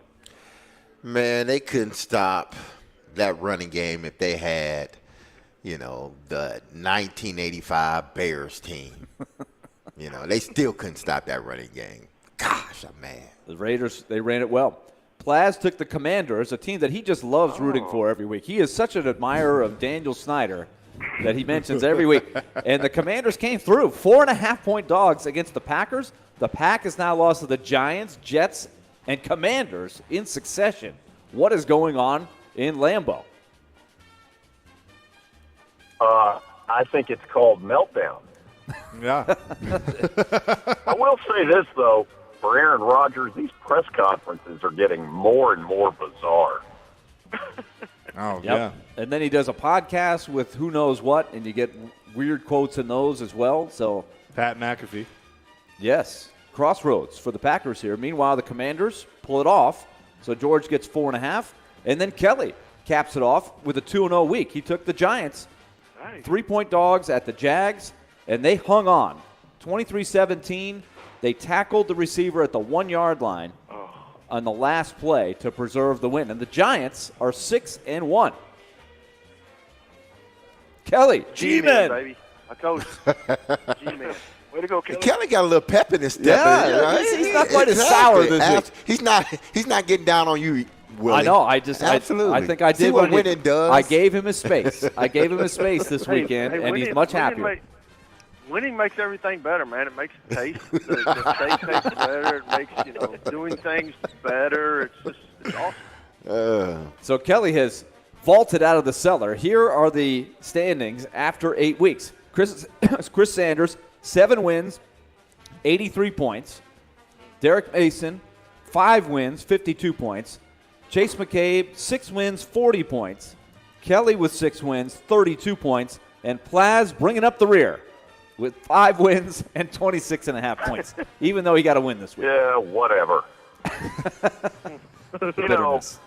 It's embarrassing. I'm last in your deal. I'm last on my show's deal. Maybe it's me. Have you looked yourself in the mirror, George? That's really what it's all about. Oh, I've done that, and it's not pretty. All right. When we come back, we will. George, you might need a consultant. I've gotten a couple of those fired in the past. On that note, we'll turn the page. Week 9 picks are coming up. Brought to you by Volunteer Hose and Gasket and Superbook Sports. Plaz will have the first pick. Let's see what he has up his sleeve. Plaz followed by D. Mace, Chris Sanders, Chase McCabe, and then Kelly Holcomb will have the final college pick and the first pro pick. Stay tuned. Silly Underdog Picks continues after this. The college football season never stops. ESPN college football analyst Trevor Matich joins Stillman and Company every Tuesday at 4:30. They've got to do what Nick Saban in Alabama has done so successfully over the last 10 years. Presented by Houston Clinic Orthopedics on Nashville's best sports talk, 102.5 and 106.3 The Game and the Game Nashville app. Hey, folks, it's Joe Rexrode here for FanDuel Sportsbook, letting you know that now's the perfect time to download FanDuel, which is America's #1 sportsbook, because right now new customers get a no-sweat first bet up to $1,000. That means free bets back if your first bet doesn't win. All you have to do is sign up with promo code Joe102 if you want to take it to the Titans-Texans, another AFC South matchup for the Titans. I like them in this game. The Texans can play some defense, but I think I like Derrick Henry to get over on the rushing yards against that defense, which just got gouged by Josh Jacobs. Do whatever you want. Just do it all on an app that's safe, secure, easy to use. You got moneyline, point spreads, player props, and you can do that same game parlay, as I mentioned. You got live betting. The odds change during the game. Make every moment more with FanDuel, official sportsbook partner in the NFL. Sign up for promo code Joe102 for the no-sweat first bet. Again, promo code Joe102. Must be 21 or older, present in Tennessee. First online room money wager only. Refund issued is not available. Free bets expire in 14 days. Restrictions apply. See terms at sportsbook.fanduel.com. Gambling problem? Call the Tennessee Red Line, 800-889-9789. In the home electronics business, longevity says it all. This week, Hi-Fi Buys turns 45, and we celebrate with a huge sales event. Some items are 45% off and more, like the incredible Sony B-Stock home cinema projectors. During this 45th anniversary sales event, get these amazing projectors for 45 to 70% off. All Sony B-Stock projectors come with full new factory warranties. But don't hesitate, these projector deals are limited to stock on hand, so when they're gone, they're gone. Select display and last year model TVs are below dealer cost, and most items are just above dealer cost. Many prices are so low we can't even advertise them. Hi-Fi Buys turns 45. Come see us. Retail store only. Hi-Fi Buys on Nolensville Road or HiFiBuysNashville.com. Manufacturers that prohibit discounting excluded. Open your ears and open your eyes. Hi-Fi Buys. Nolensville Road, just north of the Nashville Zoo. Need cash for the holidays or to pay off credit cards right now? Loan Pronto's all-new Express Equity line of credit program is just what you need. This is great. You can keep your low mortgage rate and still get cash out. That's right. You don't have to do a full home refi. You can tap a small portion of the equity you have and enjoy a super low rate. With Loan Pronto's Express Equity credit line, you can close in 7 to 10 days, and a $50,000 loan will come your way, and it only costs you around $300 a month. Use that money to pay off whatever bills you have, credit cards, consolidate other debt, or start a home improvement project. With Loan Pronto, you can access up to 95% of your home's equity, and 9 out of 10 homeowners won't even need the appraisal. Even if you did a total refi recently or just bought your home, you can tap the equity with this fast, easy program. Do it now before the holidays. Call Loan Pronto, 615-499-5780. That's 615-499-5780 or go to loanpronto.com. Equal housing lender, NMLS 1661781, subject to lender approval. If you are experiencing persistent shoulder pain that may be the result of overuse or an injury such as a rotator cuff tear or tendonitis, the world-class orthopedic team at Houston Clinic Orthopedics will give you the appropriate medical attention to prevent any additional damage to the shoulder. Chronic pain or a permanent injury may occur without proper treatment. Houston Clinic Orthopedics is conveniently located where you work and live. Visit their website at tn.houston.com and book your appointment online. When experience matters, trust Houston Clinic Orthopedics. We want to hear from you. Thanks for taking the call. Join the conversation. Call or text at 615-737-1025. Driven by WilsonCountyHyundai.com. I'm ready to step this up a notch. You're listening to Chase, Willie, and D-Mace on 102.5 and 106.3 The Game and on the Game Nashville app.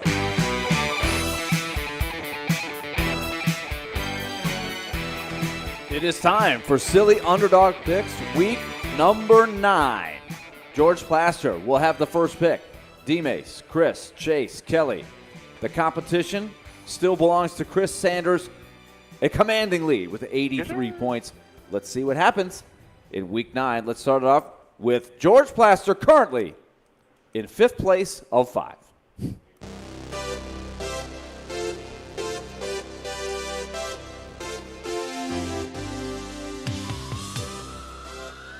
Hey, Willie. Yes. This week, Old Stonehill is at home.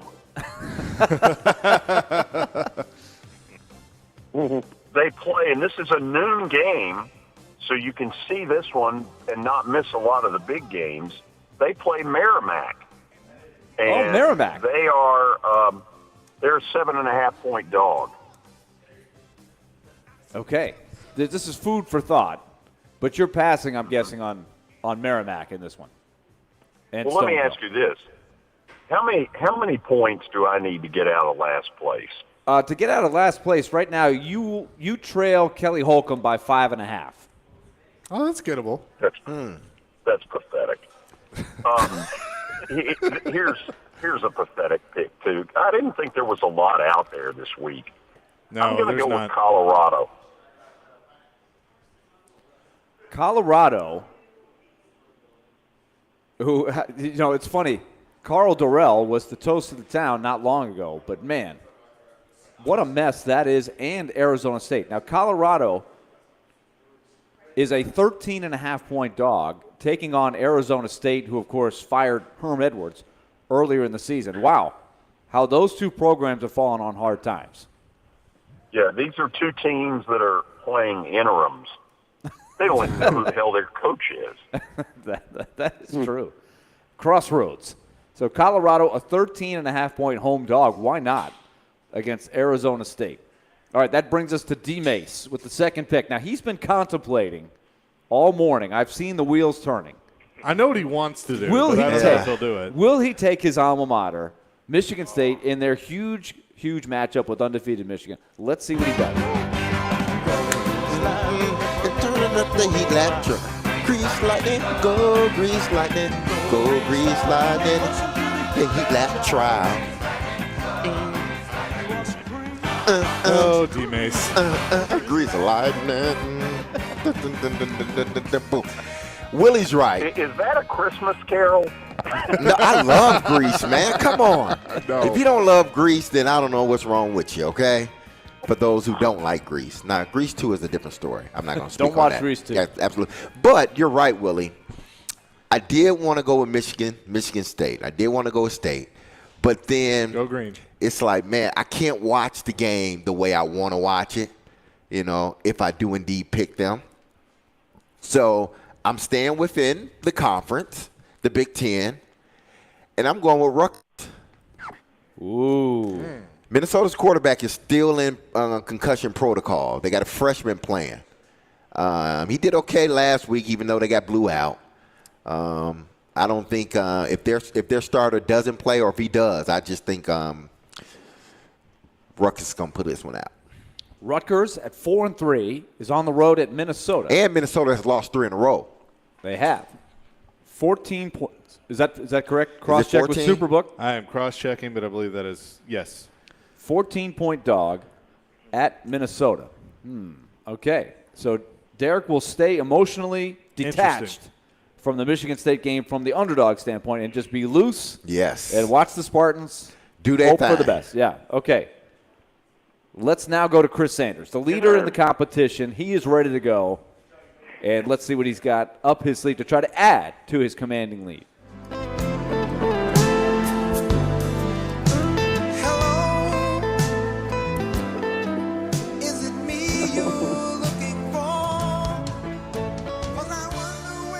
All righty. I was in a dilemma today. I was going to go with Penn State over Ohio State, but I saw a game that looked What? You really, can't pick really, against Ohio State? I was thinking about it. But Oh, wow. yeah, but I'm going to a game that just looks really, really good. I'm going with Georgia Tech over Florida State. I hope nobody wasn't going to pick that. We weren't. You can usually assume that nobody is looking at the games that you're looking at. So let's just take a look. Georgia Tech at 3-4 is a 24-point dog down at Doak Campbell Stadium. Commissioner, you can't laugh, man. I laugh because whatever you've been doing, it works. So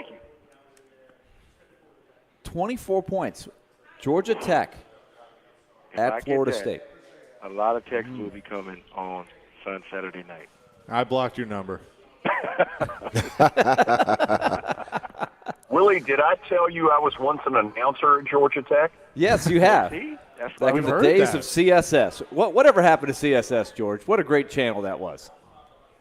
They went under.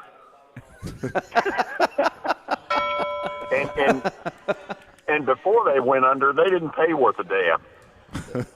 No, they also made you fill out some very strange sheets to get paid. Oh, my God. The invoices. There was a lot of questions, a lot of goofy things.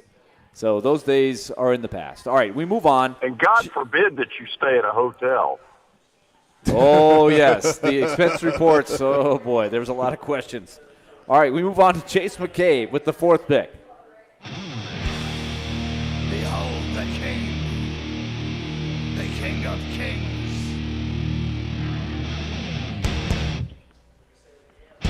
On your knees, dog. So, the last few weeks have been pretty good. Chipping away. Chip, chip, chip. So I'm going to continue Chase now that. in 3rd place. Yeah, and I agree with George. Not a lot of meat on the bone this week. Just not liking this board too much. But I'm going to go with another interim. Give me Nebraska plus 7.5 at home against Illinois. Nebraska at 3-4. Trying to move forward after being in the headlines for the wrong reason at the start of the season, firing their coach. It all started in the city of Dublin over in Ireland. They are hosting number 17, Illinois, 6-1 on the season. So is Illinois for real? Chase has questions. So 7.5. Nebraska is a home dog. Anybody have that? No. Looked at it. Okay. Not enough points for Chris. I mean, come on. Well, no, it's not enough points. You're right. All right. It's kind of silent along the panel here. There's a lot of focus. That brings us to Kelly Holcomb, who's got back-to-back picks. He's moved out of the cellar, kind of like Rat in the early 80s, out of the cellar. Great tape, great LP. And now he's trying to hone in on Chase McCabe, who is next on the ladder. Kelly Holcomb. We can skin a buck and run a trot line, and a country boy can survive. Country folks can survive. Country boy can survive. Country folks can survive.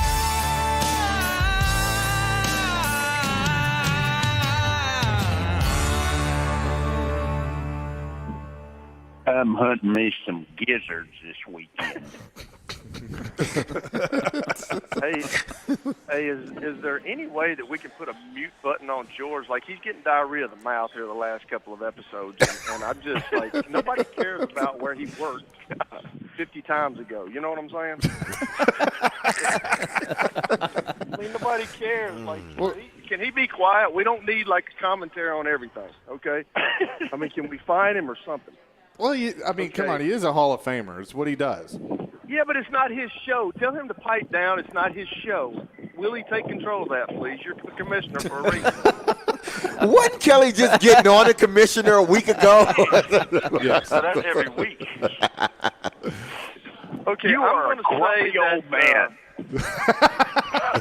What did he say? You're an old man. A grumpy old man. Get some new clothes. Some new clothing style and some new facial stuff in your face. You're talking about getting in the mirror. Okay. Come on, Commissioner. You got to step in, Commissioner. I let people You got to vent. step in. I let people vent. I'm going to take the Washington State Cougars over the Utah Utes. Oh, That game another tonight. Pac-12 game. So we got a couple of Big Ten, couple of Pac-10, Pac-12. And so let's see. The Washington State Cougars are a 7-point. Let's double check that. I have that. Yep. 7-point dog playing at home against Utah. So home dogs, the flavor. The Utes at 5-2, ranked 14th in the country. All right, Kelly. Now on to the National Football League. And then D-Mace, I got to say one other thing, man. Greece is one of the greatest, man. If it's on, you got to watch it. You know. Absolutely. Some common ground. I think the game tonight is a good one, but there's just not enough meat on the bone. So I'm going to say the Detroit Lions beat the Miami Dolphins at home. Ooh, the Lions. I like that one. Lions are a 3.5-point dog at 1-5 against the Dolphins, who a lot of people think will be a playoff team. Tua's back, but they're only favored by 3.5 at Ford Field. So the Lions are taken. That moves us to Chase McCabe for his pro pick. So I may regret this, but we'll see. I never count out a Hall of Famer until they're out. Give me Aaron Rodgers and the 11.5 on the road Sunday night. Sunday Night Football, he said, it might be just what we need. That was the quote. Packers, 11.5-point dogs. 3 losses in a row. Taking on the Bills up in Buffalo. The renderings of the new Bills Stadium are making the rounds now. Pretty interesting stuff. All right, so you'll have a big audience for your pick, Chase. Yes. All right, now we get to Chris Sanders for his pro pick. I think I just took it. Last week they lost, but they won the week before. I'm going to Pittsburgh Steelers over the Eagles. Going to the well again for the Steelers. He tried them last week. They were right in there. Steelers are an 11-point dog taking on the Eagles, who have not lost this year, 6-0. Steelers on the road. That brings us to D-Mace. My computer went out, so I got to look at Chase's. We have a malfunction. We have a malfunction. Okay. Give me. Wow. You know what? Did anybody pick the Panthers and the Falcons? Nope. Give me the Panthers and the Falcons. All Give right. me the Panthers. I think they're playing for Wilkes, man. I think they're going to win. Panthers coming off the win over the Bucs, a 4-point dog on the road in Atlanta against Arthur Smith and the Falcons. Interesting matchup there. The winner of that game is going to be sitting there going, hey, we're right in this thing. Mm-hmm. Yep. Crazy as it sounds in the NFC South.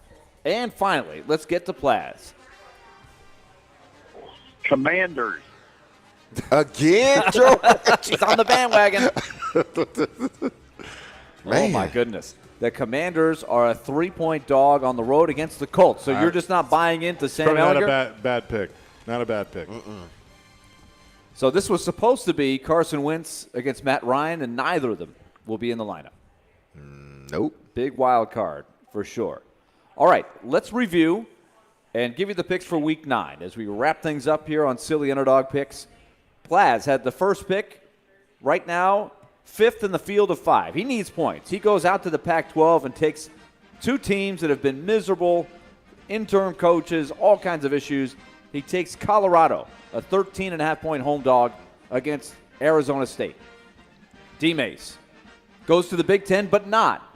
to his alma mater, and he takes Rutgers, a 14-point dog, as they take on Minnesota. Chris Sanders, the leader in the competition, selects Georgia Tech out of the ACC.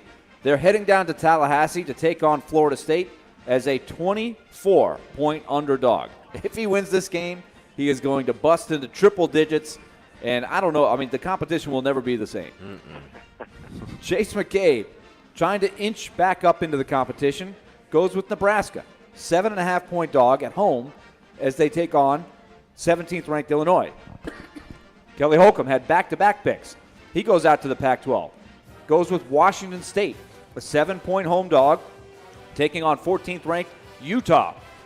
Then he came back with a pro pick and selects the Lions. A home dog, 3.5 points to the Dolphins.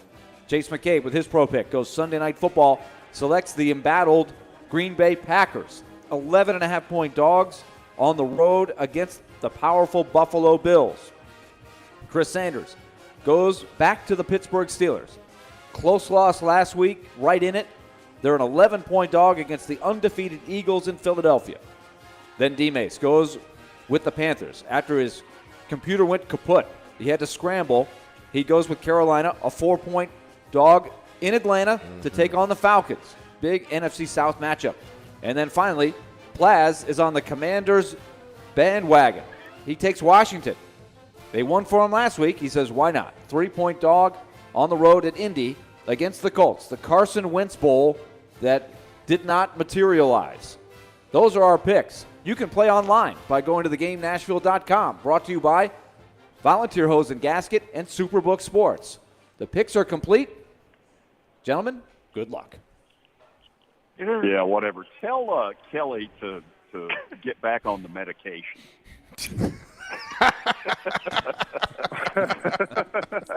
Hey, Willie, control that. Control your house. Clean your house up. Time to go to break. Gentlemen, have a great weekend, and we'll talk to you next week. Thank you, sir. See you later. George Plaster, Kelly Holcomb, Chris Sanders joining us for Silly Underdog Picks. Again, you can go to thegamenashville.com and play there. Coming up next, we'll get back into the Titans, hear from a little bit from Titans offensive coordinator Todd Downing on what the game plan could be this week against Houston. We'll do that. Chase, Willie, and D-Mace, 102.5, 106.3 The Game. Want a chance to win tickets to an upcoming Preds game? Yes. Tune in to Robbie and Rexroad every weekday Preds game day at 8:45 for Preds Pick to Click. Guess a goal scorer and win. I'll take Roman Yossi. Matt Duchesne. Pick to Click is brought to you by TJ Anderson Homes of Benchmark Realty. Visit tjandersonhomes.com to see why they are referred so often. And by Superbook Sports, voted #1 sportsbook in Vegas. Download their app today. Preds Pick to Click. We are 102.5 and 106.3 The Game. Hey, football fans. Dak Prescott here. And I'm here to tell you that with NFL Sunday Ticket only on DirecTV, you can watch your favorite team no matter where you live. Because NFL Sunday Ticket gives you every live out-of-market game every Sunday afternoon. So switch to DirecTV and learn how to get the 2022 NFL Sunday Ticket season included at no extra cost. Call 1-800-DIRECTV. With choice package and above, 24-month agreement required. Call for details. Hey Nashville, TJ Anderson here. With real estate listings, you have to read between the lines. Like cozy means super small, great bones means money pit, and motivated sellers, well, that means the honeymoon is probably over for them. My team at TJ Anderson Homes of Benchmark Realty is ready to help both home buyers and sellers decode the market. Oh, and if the house needs a little TLC, you should probably pack your hazmat suit. Google TJ Anderson Homes, read our reviews, and see why we are referred for a reason. TJ Anderson Homes of Benchmark Realty, 615-432-2919. Lift it, load it, grade it, grind it, move it, haul it, rig it, dig it, Craneworks, Rentalworks, yeah! The big dog's got it. Craneworks, the Southeast leader for crane and equipment rental, is looking for the best in the business to fill positions as qualified operators, truck drivers, and mechanics. Craneworks provides superior customer service and a superior work environment. Start lifting Nashville to new heights and apply today at craneworks.com/careers. That's craneworks.com/careers. 312 Pizza Company is a family-owned restaurant located in the heart of Germantown, serving up authentic Chicago-style eats right here in Nashville. 312 Pizza Company only uses the best all-natural ingredients and makes everything in-house from scratch every single day. And trust me, you can taste the difference. They've got deep dish pizza, thin crust pizza, their Italian beef. You'll taste the freshness. Stop in for a pint of local beer and a slice of pizza, or order online at 312pizzaco.com. 312 Pizza Company, Nashville's authentic Chicago pizzeria. You've got advanced prostate cancer, but you're not waiting around. You want straight talk, the facts about Orgovix. Orgovix Relagolix 120 milligram prescription tablets is a treatment for adults with advanced prostate cancer. Fact: Orgovix is a different kind of androgen deprivation therapy treatment, a pill, not an injection. Orgovix may cause serious side effects, including a heart condition called QT prolongation. Tell your doctor right away if you feel dizzy, faint, have a racing or pounding heart, or chest pain. Orgovix can cause harm to an unborn baby or miscarriage. Use birth control during treatment and for 2 weeks after Orgovix treatment. The most common side effects include hot flushes, increased blood sugar and blood fat levels, muscle and joint pain, decreased blood hemoglobin levels, increased liver enzymes, tiredness, constipation, and diarrhea. Other side effects include weight gain, decreased sex drive, and erectile function problems. Orgovix may cause infertility. Talk to your doctor if infertility is a concern for you. Go with Orgovix. Ask your doctor. For more facts, visit gowiththefacts.com. Jonathan Hutton. You have to put the ball in his hands in that moment. And Chad Withrow. My kicker's making no decisions on a football team. Are in the game. Join them for NFL postgame after every Titans home game. Live from Landshark Bar and Grill in Margaritaville on Broadway. They'll break down that day's game and look ahead to the next one. NFL postgame is presented by Two Rivers Ford, Renter's Warehouse, and Superbook Sports on 102.5 and 106.3 The Game and the Game Nashville app. Hey Nashville, this is Rick Stockstill, and you're listening to Nashville's best sports talk, 102.5 The Game. Chase, Willie, D-Mace, 102.5, 106.3 The Game. We're live at Bridgestone Arena, Pete Terry's Tavern today. It is a Predators game day presented by Social Furniture. Stop by Social Furniture this weekend to get your home ready for the holidays with package deals on new living room, dining room, and bedroom sets. I could use that. Shop now at Social Furniture on the west side. Shop local, shop social. Chase McKay, Willie Donick, Derek Mason with you. The Titans taking on the Houston Texans this weekend. Offensive coordinator Todd Downing spoke to the media earlier today, and you have to imagine that he was asked about the game plan this week with the uncertainty of Tannehill. He talked about prepping for the game with Tannehill still in mind. Still several days from Sunday. How do you approach maybe Ryan through a week when maybe he's going to be limited in some practices and trying to get him ready for Sunday? Yeah, he's a pro, so it's not as much about physically him, having to go through those things. He's mentally prepared. He always is, and he knows how to get himself ready to go from that standpoint. So we'll see how he progresses, and I'm sure they'll let me know before we kick off. There you go, Todd Downing. And look, it's the same message. And I honestly, I think right now the answer really is we don't know. Mm-hmm. I mean, you got a few days. It's day by day. We were talking about this earlier in the show, Derek, but you do kind of have to just see how he feels when you get to Friday and Saturday. Yeah, you do. Right now it's just your main objective is to get him as healthy as possible. And then come Saturday or Sunday morning, he works out and you make the decision whether it's going to be best for the team that he goes, or is it going to be best for the team that he sits this one out and allow Malik Willis to be the starter? I'm sure that they have their contingency plans. They got a playbook for Malik and a game plan for Malik, and then they got their game plan, which is, pretty much the same game plan they have every week when Ryan Tannehill's in a game.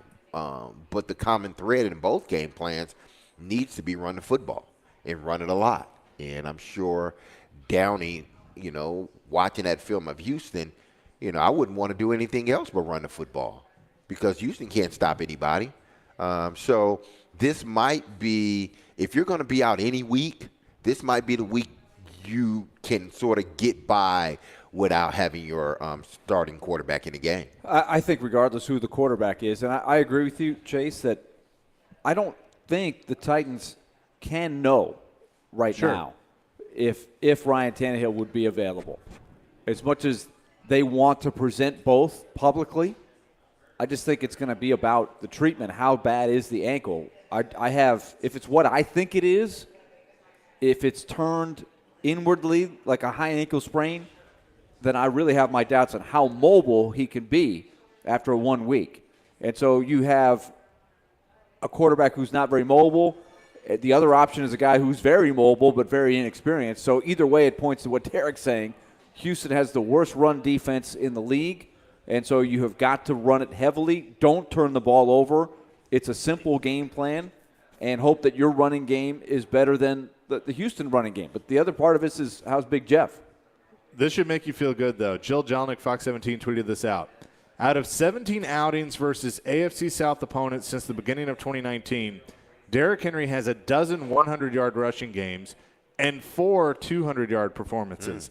That includes more than 200 rushing yards in each of his last 3 battles with Houston.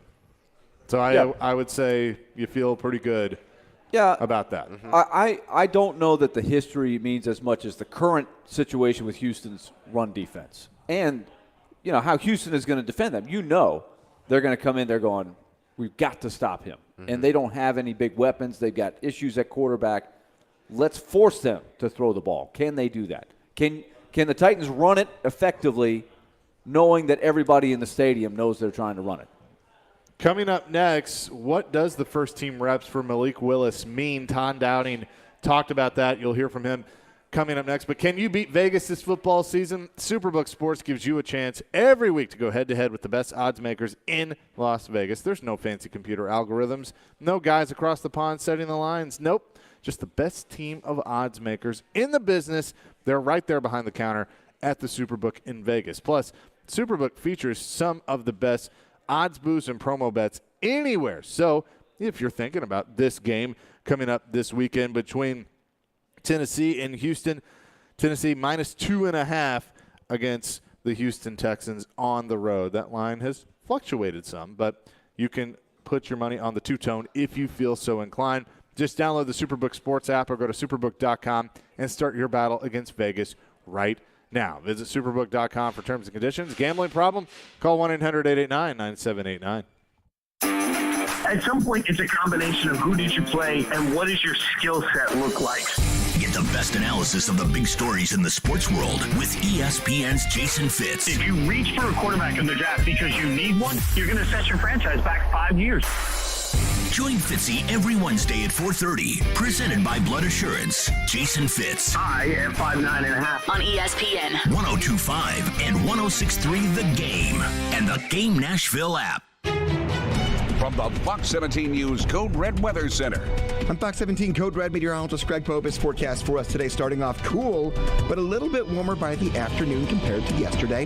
High temperatures middle 60s, plenty of sunshine. Next rain chances will not be until late Saturday into Sunday morning. Brought to you by Hiller Plumbing, Heating, Cooling, and Electrical. Call the Happy Face Truck today. Preds fans, you coming out for tonight's big game? The pre-party action is at Landshark Bar and Grill in Margaritaville, steps away from Bridgestone Arena. Enjoy great specials like $3 off any appetizer in the bar area and $20 bucket specials on Bud, Bud Light, Mick Ultra, and Landshark beer. A sports TV viewing mecca, the Landshark Bar and Grill is a Lower Broadway must-see. That's the Landshark Bar and Grill in Margaritaville on the corner of 4th Avenue and Broadway. Stop in before the Preds game tonight. Men, are you asking yourself questions like, why am I gaining fat? Why is my energy or sex drive down and maybe haven't been getting the exercise you need? If you want to get back to the man you used to be but just don't have that youthful energy, that edge you once had, you very well might have low testosterone. Low T causes all kinds of issues, from a reduced libido, lower drive, and bad sleep patterns to problems with muscle gain, bone density, and more. It may even contribute to erectile dysfunction, and if this sounds like you, it's probably time to get treated for your low T. At the Tennessee Tennessee Men's Clinic, we've treated thousands of men for low T. We've seen them put on muscle, add to their energy, improve their sex lives, get better sleep, and just feel better. Plus, if you're like most men, you'll see results in only a few weeks. So make an appointment today and experience how testosterone therapy can truly change your life. Your initial appointment is only $99 with results in minutes. Call today, 615-208-9090, or go to TennesseeMen'sClinic.com. Visit our website to learn more, including side effects, treatments, extra results vary. Are you looking for Tennessee-grown and crafted THC, CBD, Delta-8, Delta-9 products? Then float on over to OunceOfHope.com. On top of the widest selection of luxury edibles and smokables, their customer service team is high quality and prepared to help select the right cannabis product for your needs. Their knowledgeable team will have you flying high with a smile. That's OunceOfHope.com, made locally in Memphis. Ounce of Hope is Memphis Flyers' best cannabis shop 2 years in a row. Legal THC delivered to your door. OunceOfHope.com. Robbie Stanley. To avoid non-contact injuries and not repeat last year, Joe Rexroad. Just wait until next year's national TV schedule comes out. Robbie and Rexroad. Mornings from 6 to 10 on Nashville's best sports talk. ESPN 102.5 and 106.3 The Game, and on the Game Nashville app. This is Chase, Willie, and D-Mace on 102.5 and 106.3 The Game, and on the Game Nashville app. Spend X play on Sunday. How valuable could it be for Malik to get to run the first team offense this week in practice? Yeah, I think experience is, irreplaceable. And Malik did a great job yesterday with the stuff we asked him to do. And he's growing each and every day, and he's learning what it's like to be a pro quarterback. And so, I think all that stuff's great for Malik.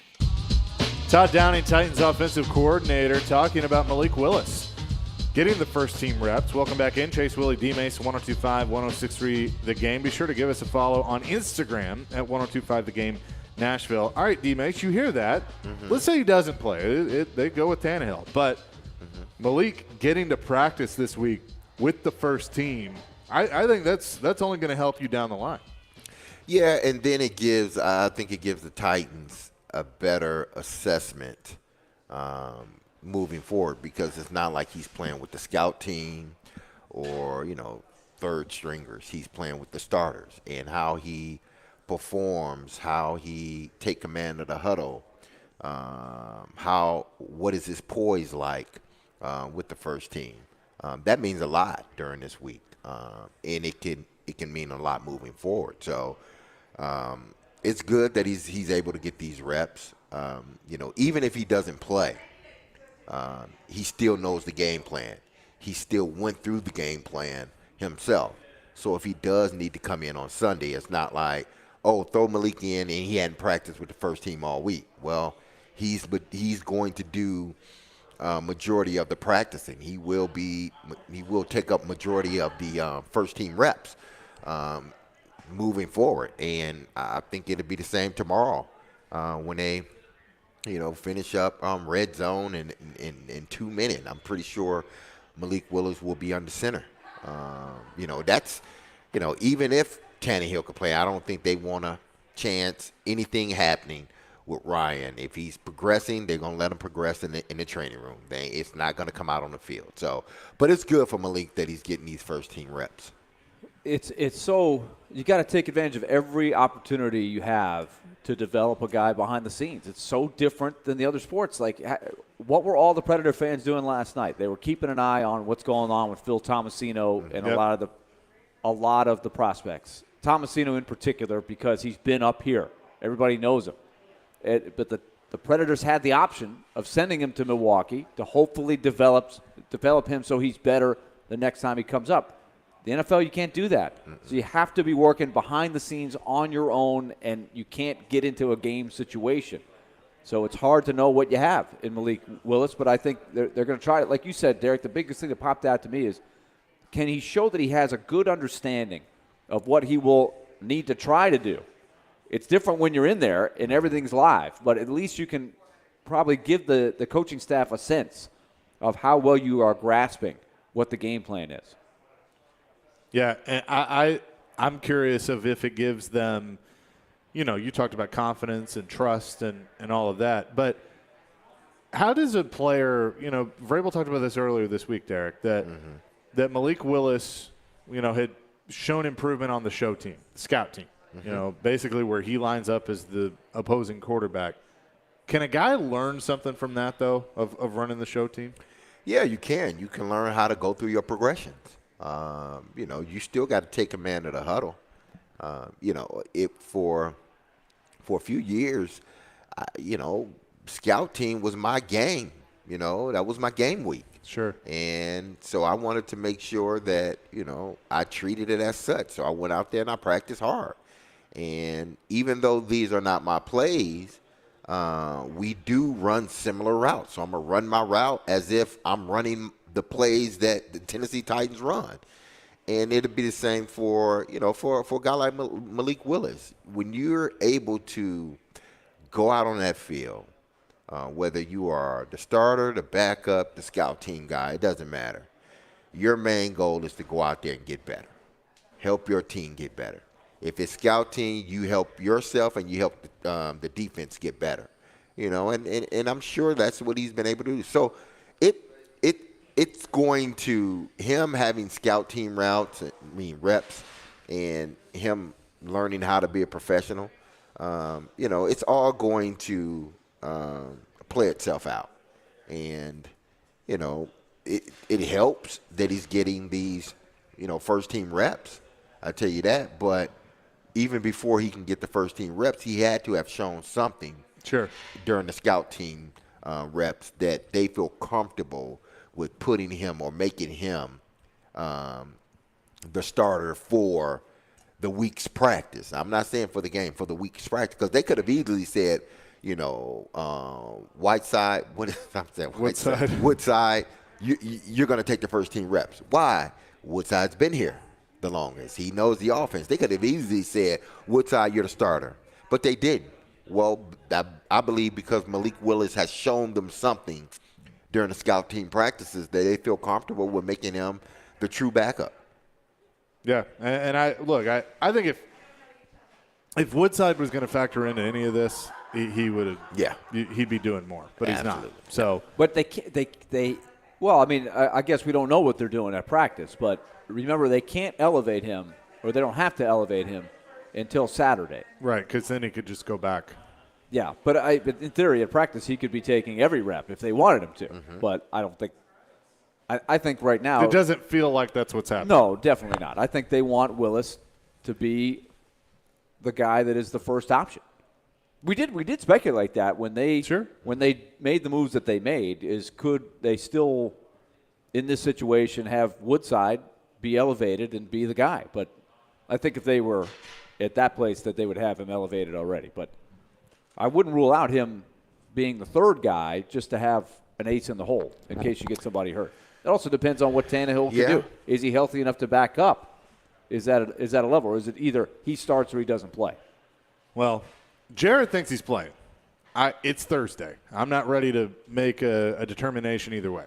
But we've all heard from him today. But look, I don't know. He could.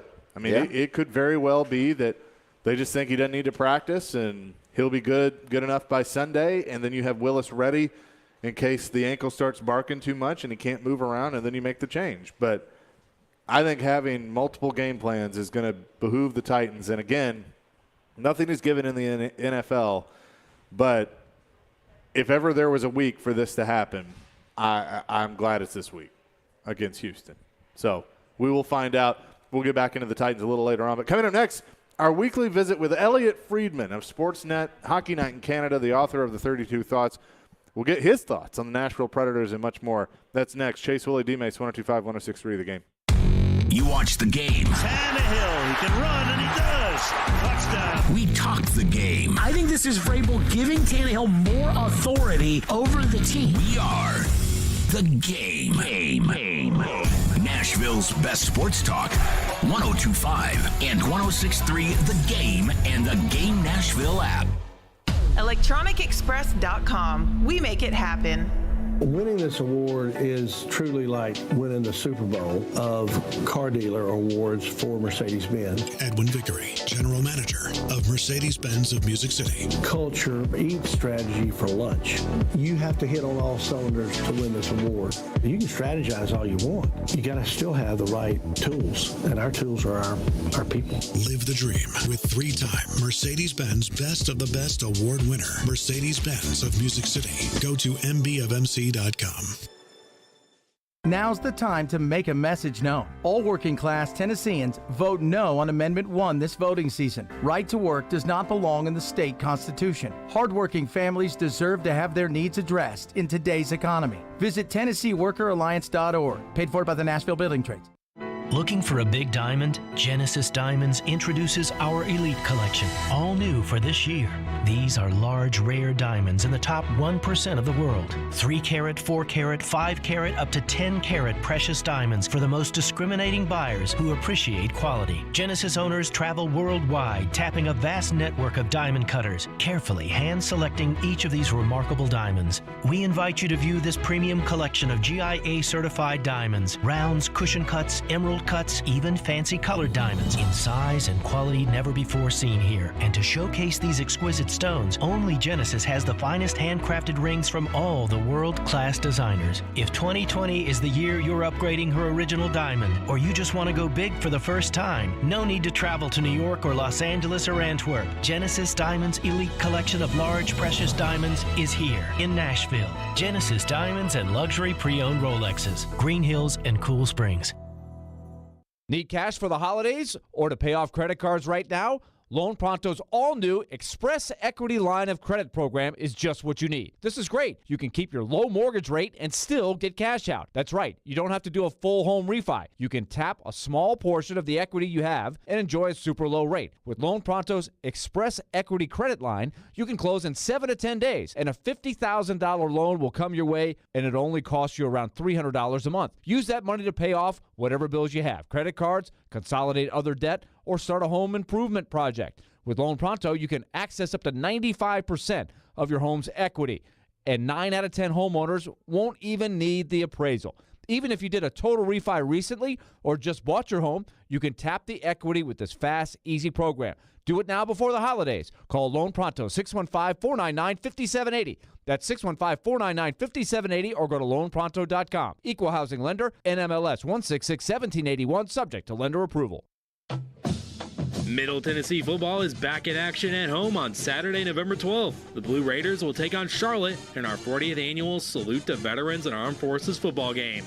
Kickoff is set for 2:30 p.m. inside Floyd Stadium. Come early and join in on the festivities honoring our veterans. To purchase tickets or for more information, visit goblueraiders.com/tickets. Middle Tennessee, we are Blue Knighted. From the Hillside Medical Game Studios, your Nashville Predators take on Central Division rival St. Louis. Coverage begins at 6. We are your home for Smashville. WPRT-FM Pegram, WBUC HD2 Laverne. A Cromwell media station. It's game day in Smashville. He scored!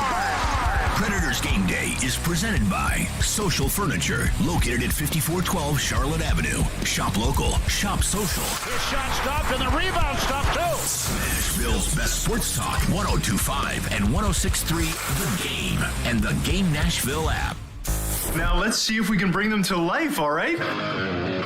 Bringing you entertainment and informative sports talk during your workday. Smart, funny, classy, and I like him a lot. This is Chase, Willie, and D-Mace with Chase McCabe, Willie Donick, Mason, touchdown, Tennessee. and former NFL wide receiver Derek Mason on Nashville's best sports talk, 102.5 and 106.3 The Game, and on the Game Nashville app. This is a new level of geek you got going on here. 1 o'clock hour, Chase, Willie, D-Mace, 102.5, 106.3 The Game. Broadcasting live at Pete and Terry's Tavern at Bridgestone Arena. Predators and Blues. Later on tonight, we'll have pregame coverage with Max Hers coming up at 6. But now we say hello to our pal Elliot Friedman, Sportsnet, Hockey Night in Canada, the author of the 32 Thoughts. Elliot, what's up? Not a whole heck of a lot. Just keeping an eye on my waiver claims here. Kiefer Bellows claimed by Philadelphia. Wow. Okay, so a little bit of a surprise there. Yeah, a little bit of a surprise move. He was a first-round draft pick a couple of years ago, and it didn't work out for the Islanders, and I think a lot of us were kind of surprised to see him on waivers yesterday. So Philly gets a interesting little reclamation project there. Interesting stuff. Maybe only to me, but I find it interesting. Well, it's actually an interesting segue because John Hines is going to shake things up a little bit tonight. Cody Glass is going to be in the top 6 playing with Mikhail Granlund and Nino Niederreiter for the Predators. And you want to talk about a reclamation project, that's kind of what Cody Glass has been. He makes the team out of training camp, goes overseas with them. I think he's done okay thus far, but what do you think about that, giving him some time in the top 6? Well, it's a huge opportunity for him. There's no question. And, actually it's funny that it kind of happens today because yesterday I was having a conversation with someone about that 3-way trade. And you look at it, and Ryan Ellis may never play again. Nolan Patrick never play again. And now you guys still have chance here with Glass to be the one team that gets something out of this deal. And I've been looking through like kind of what's been happening with your team the last few games, and it's very clear that one of the problems is getting that second line to work. And so this is a huge opportunity for him, and maybe one of the best opportunities he's had in his career. So as we get into November, and I still think it's too early to tell with some teams. I put the Predators in this category of who's good, who's not, who needs work, what have you. But you know how this goes, that as you go along in the next few weeks, some coaches' seats are going to get hot, and that means that Barry Trotz is sitting out there right now. So the Barry Trotz sweepstakes could begin. What's kind of the scuttlebutt from his point of view? I know he's talked a little bit. He was here for David Poyle's 3,000th game the other night, but whether he could jump back in this year or if he's truly content on sitting out and seeing what happens. Well, I think that, the one thing that I think he needed was to recharge. I had some conversations with some people in the island after last season, and it's very clear to me that that was a really hard year.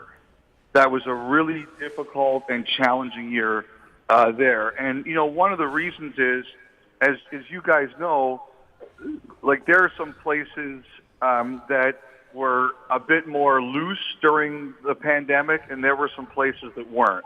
And New York State was pretty tough, and I think that what a bunch of coaches and players told me was if you were in a place or a location that was a little more relaxed, he didn't say it was easier to coach, but it was a lot better on your mental health. And I just think that last year they had a big road trip to start the season. They had a big outbreak on their team that they kind of had to play through because they were opening a new building. Like a few guys just told me that last year in New York, the stress was off the charts. And I think he needed a break. Even though there were a ton of teams that were really interested in him, he absolutely needed a break. Now, I think the biggest question is, how long does he want to wait? Because last summer, some of the teams I know that talked to him, they really felt he wasn't in a great frame of mind to coach. I think the biggest question is going to be, when is he ready? And because I don't think it's going to be too long until we start seeing some teams talk about changes. Now, Elliot, when do you, from your experience, when do you, as a head coach or a GM, when do you sort of look to Milwaukee or look to your minor leagues for players or to bring up players? Because I asked Paul that question earlier in the week. And obviously for him, he was like, listen, it's too early in the season, basically, to try to do that. Maybe we try to do some things, with the team that we have first, with the guys, move some guys around before we think about bringing guys up from Milwaukee. But from your experience, when is that? Is it more so filling, or is it like games, 15 games into the season, 20 games into the season? I think it comes down to when someone deserves the call and when you have an opportunity. Like for example, I'm sure that you're probably talking a little bit about like a guy like Tomasino and things like that. But like in Toronto here, there was a player, Nick Robertson. He deserved to make the Maple Leafs at the start of the year, and he didn't because of their cap and waiver situation. They sent him down, and I didn't think it was right, but they did it. And what happened was they got an injury, which gave them some cap flexibility, and he got called right back up, and I don't think he's going right back down. The difference, I think, Derek, with a guy like Tomasino is it sounds like, and you guys are closer to this than I am, but everything I've seen is he kind of played himself off the team. And I think that when you are in that situation, you don't get the call back until you're ready, until you've proven to them that whatever happened in preseason, you've overcome that and you're on your way back. Now, I think that's generally the plan, but I would say this. If this continues, you guys know David Foyle. He's not going to let this linger. He'll find something, whether it's big or small, to kickstart the group. Talking to Elliot Friedman, 32 Thoughts is the podcast. He works with Hockey Night in Canada. Elliot, I got a chance to see Caleb Joseph at Mike Fisher's Celebrity Clay Shoot. Now, how Tennessee is that for you, Elliot? Mike Fisher's Celebrity Clay Shoot. Caleb Joseph was on hand, but he really enjoyed meeting you and your crew when you guys were in action on Saturday night. First of all, I have done clay shooting in my past. I probably would not win Mike Fisher's celebrity event. I would guess that I would not be the best shooter there, but I have done it, and I do like it. Caleb came into the room. First of all, we all think he looks like Peyton Manning. Like, we've had people who saw him on TV for the first time and are like, what is Peyton Manning doing on our air? And then we realize it's Caleb and it's not Peyton Manning. But the second thing is, like, I have to tell you, so we did a tour recently where I had to do a lot of driving, and I was listening to Caleb on the radio with Ben Wagner, who's our Blue Jays radio play-by-play up here, and they're really good. And I told Caleb would say some things where, like, how you hear something on the radio and you're like, what was that? And you're kind of looking at the radio while you're driving. Like, Caleb had a few moments like that, and he seemed a bit sheepish. I said, no, I think it's great. Like, I think you really say some interesting things. I think he's got a really bright future, and he seems like a really nice guy. He's a great guy. For those that don't know, Caleb grew up here, great baseball player for Lipscomb University, Franklin High School, played a long time, mostly with the Orioles, but ended up his career in Toronto, is now doing some radio and TV work up in Toronto for the Blue Jays. So, Elliot, let's look at tonight's game. The St. Louis Blues are in town. Won the first three, lost last night, a tough game against the Oilers. I didn't know a whole lot about Stuart Skinner, but, man, he was amazing. That getting great goaltending for the Oilers, man, that's gravy right there. But give us the issues for the Blues right now in your mind. Well, I think their identity is a little bit different. Like, when they won the Stanley Cup in 2019, they were a skilled team, but they were also a mean team. Like, there was a lot of edge there. Like, their coach, Craig Berube, like, there aren't a lot of guys who played 1,000 games in the NHL doing the role that Craig Berube did. Like, just a tough player who was a fighter. And, he doesn't demand fighting out of his players, but if you're not going to win battles and you're not going to physically and mentally challenge yourself and your opponents to a high level, he's not going to be happy for you or happy with you.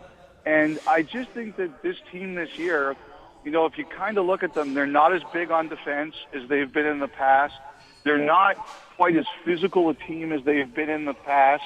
And like their next group of young players is starting to take over, and they're very talented, but they're not as mean. And I just think that the Blues, like the goalie Binnington, looks terrific. That's big for them. But I know that in the past few years, if you went in to play St. Louis, you knew that win or lose, you were going to finish that game with some bumps and bruises.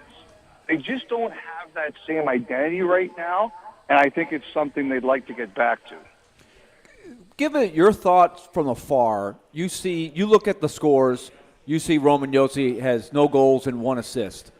Yeah. What's your theory there? I mean, he's getting more shot attempts than virtually anybody in the game. He's getting a ton of them, but the quality isn't quite there. The results haven't been there. It almost looks like he's trying a little too hard to me. But what are you seeing? Well, I'm sure he is. I like up here, Austin Matthews, who led the league in goals, has 1. And everybody's like, what's wrong with this guy? What's happening to Austin Matthews? And for one thing, he had 1 goal last year in October, and he finished with 60. I never worry about those guys. Maybe that's the wrong answer, but I don't worry about Roman Josi. I know the numbers aren't there. I actually saw the minutes were starting to creep up the last couple of games. I just think that a guy like that is too talented and too good at what he does, that's going to continue. I look at this as more of an outlier bad streak as much as I look at anything concerning. And I don't know if he'll get 90 points again, guys, but I think when this is all over, we're going to look back at October and laugh that we were so concerned about him. Elliot, just so you know, Nick, our producer, he wanted you to know that former Pred Ben Harper is on waivers. So I know you keep up with that. Right. I want you to know. Well, he got signed today. He got signed today by the Rangers. And the way that works is that when you're not on an NHL contract and you get signed by a team, that you still have to go through waivers. So that's what that is. So he signed a new contract today, but he has to go through waivers before he can officially join the Rangers.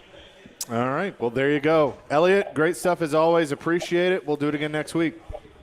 All right, guys. Have a great weekend. Elliot Friedman, author of the 32 Thoughts, Sportsnet, Hockey Night in Canada, joins us every Thursday at 1 o'clock here on 102.5, 106.3. The Game will, again, reset the lineup for you coming up tonight. Predators and Blues. That's all coming up next. Chase, Willie, and D-Mace, 102.5, 106.3. The Game. Silly Underdog Picks is back. Get your friends and sign up today at thegamenashville.com. Pick the 3 football underdog teams each week you think will win for a chance to win weekly prizes, like a pair of tickets to a sporting event or to a concert in Nashville. Go to thegamenashville.com or the Game Nashville app and sign up and play now. Then tune in every Thursday at noon for our expert picks. Silly Underdogs is presented by Volunteer Hose and Gasket and Superbook Sports. Hey, it's Joe Rexford for FanDuel Sportsbook. Now's the perfect time to download FanDuel, America's #1 sportsbook, because right now new customers get a no-sweat first bet up to $1,000. That's free bets back if your first bet doesn't win. Sign up with promo code Joe102 and get going. You can obviously do your traditional bets with money line, point spreads. You can go player props. You can combine them for a chance at a bigger payout with the same game parlay. And, of course, with live betting, those odds update during the game as well. You get paid fast. It's easy. It's safe, secure. If I was going to do a parlay on Titans-Texans, I got to go over on the Derrick Henry rushing yards. I got to go under overall on the points, and I'm going to go Titans. That's me. You got all kinds of options. Sign up with promo code Joe102 for your no-sweat first bet. Promo code Joe102. Make every moment more with this season with FanDuel, official sportsbook partner of the NFL. Must be 21 or older and present in Tennessee. First online minimum money wager. Only refund issued is now withdrawable free bets that expire in 14 days. Restrictions apply. See terms at sports.fanduel.com. Gambling problem? Call the Tennessee Red Line. 800-889-9789. Hey, it's Mike from Newton Ford South. At this time of year, I think back to when I was a kid and wonder why my parents always told me to never take candy from strangers, but would then on Halloween have me knock on strangers' doors and ask for it. Weird, right? You know, they always say strange things happen on Halloween. I guess that's true here too. Strangely enough, our cars keep disappearing, but that's probably due to our falling prices and excellent customer service.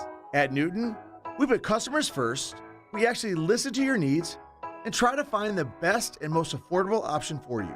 It must be working because these cars just keep disappearing. Don't let that scare you though. we have new ones in the lot every day. So no matter if you're in the market for a new car, looking to sell your car, or looking to service your car to keep it running at its peak, come on down to Newton and check out our spooky deals or visit us online at newtonfortsouth.com.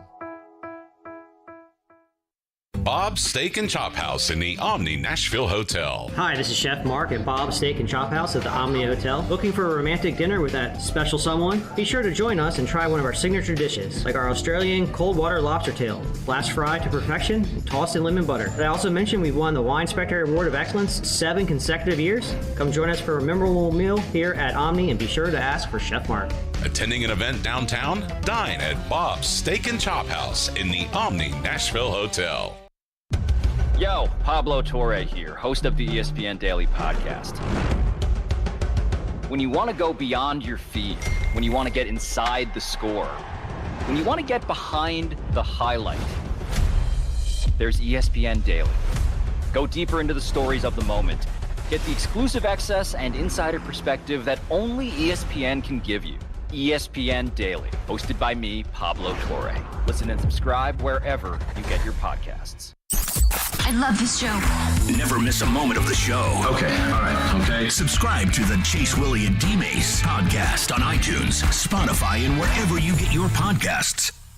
I'm ready to step this up a notch. You're listening to Chase, Willie, and D-Mace on 102.5 and 106.3 The Game and on the Game Nashville app.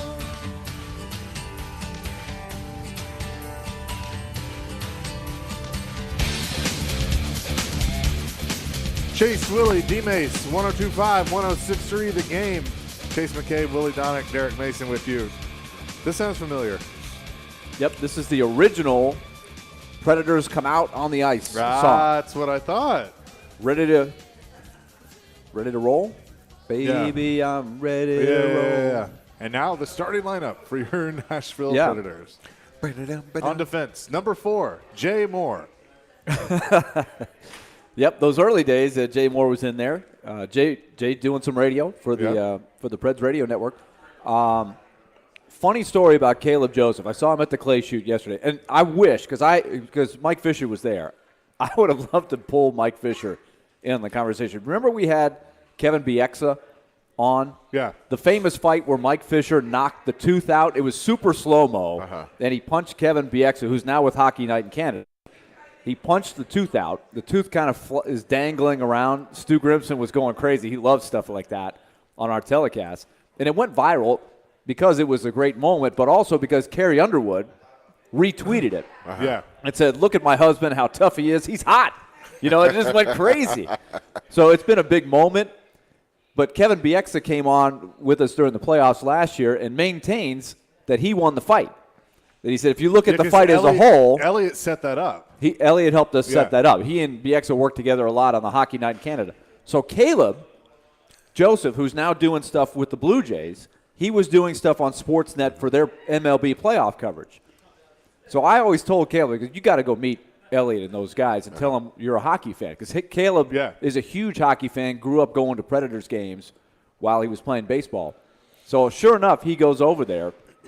He was at the game. Caleb Joseph. So he starts talking to Bieksa about the fight, and Bieksa gave him the same spiel he gave us on the air. I won that fight, man. I won that fight. So we're going to have to get Mike Fisher's rebuttal at some point. So that was Can good. we get a play-by-play of the fight? Like with both it's of them on sitting YouTube. There? It's no, on YouTube. With both of them sitting there. That's what we need. That's what we need. I'll give Bieksa this. He did get a couple of shots in there for sure, but the one that everybody remembers, Mike punched him right square in the face, and the tooth was just flying out. Stu Grimson says, I think I see a chiclet there. I remember that. Predators going for win number 900 in their franchise history tonight. Well, they've been looking for 900 since they got back from Prague. I didn't know that until right now. Yeah, well, maybe now that you know it, that's a good thing. Yeah, maybe they'll get it now that I know Believe me, I've had 900 written on, or 899 written on my sheet, and I've had to scratch it out. I've had to put it on there too many times. Stop writing it down, man.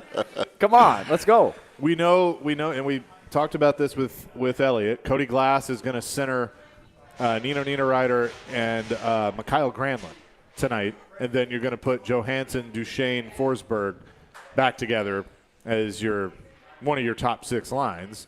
And then you're going to have the lefty-righty matchup when it comes to the defense pair. If you look at analytics, and I think a lot of the people that follow the Predators, they've seen that Cody Glass has played very well. He's one of the few guys, right? There's a lot of guys who aren't getting it done. Cody Glass has played well. So he's probably earned a chance to play more and in a bigger role. So let's see if he can handle it. This is a pretty bold move, but we have wondered. When you're drafted 6th overall, people think that eventually you could play in the top 6. Sure. So it's not crazy to think he could do it. But is he ready? Let's see. This is a big, big step for him. Mikael Granlund is about as reliable a player as you can get to play with. Nino Niederreiter is a great veteran. Niederreiter and Granlund played together in Minnesota for a number of years, so they know each other well. So in theory, I can see it working. But, they've tried some different things this year, and it hasn't, this lasting a couple weeks, and nothing has really hit. You're looking for that one thing to hit that sort of turns things around. A power play goal would be nice tonight, right? If go on the power play early, get that clicking. That going. You mentioned the mental part of it, right? I think that's what's weighing on the team a little bit. Hey, we haven't had success. It starts to weigh on you a little bit. So you need a spark. You need something to give you a little confidence. Somebody makes a big play, or even you get a bounce off of a shin pad. It goes in. All of a sudden, you start feeling a little bit more positive about how things are going. I think it's for them, if they just break through tonight and it's literally that, okay, here we go. All right, we're good. We got to win, got through that, then a lot more of them will start to come. Because honestly, and I don't want to live in the mentality of moral victories. That's not what I'm trying to do. But I think a lot of this is mental. And you get these guys going, get out of your own head, get a huge win against a Central Division opponent, that's going to help you confidence-wise moving forward. These division games are important. As we mentioned, we sat right here before the home opener against Dallas, and you said you guys 4 times, these are important swing games, and they squandered all the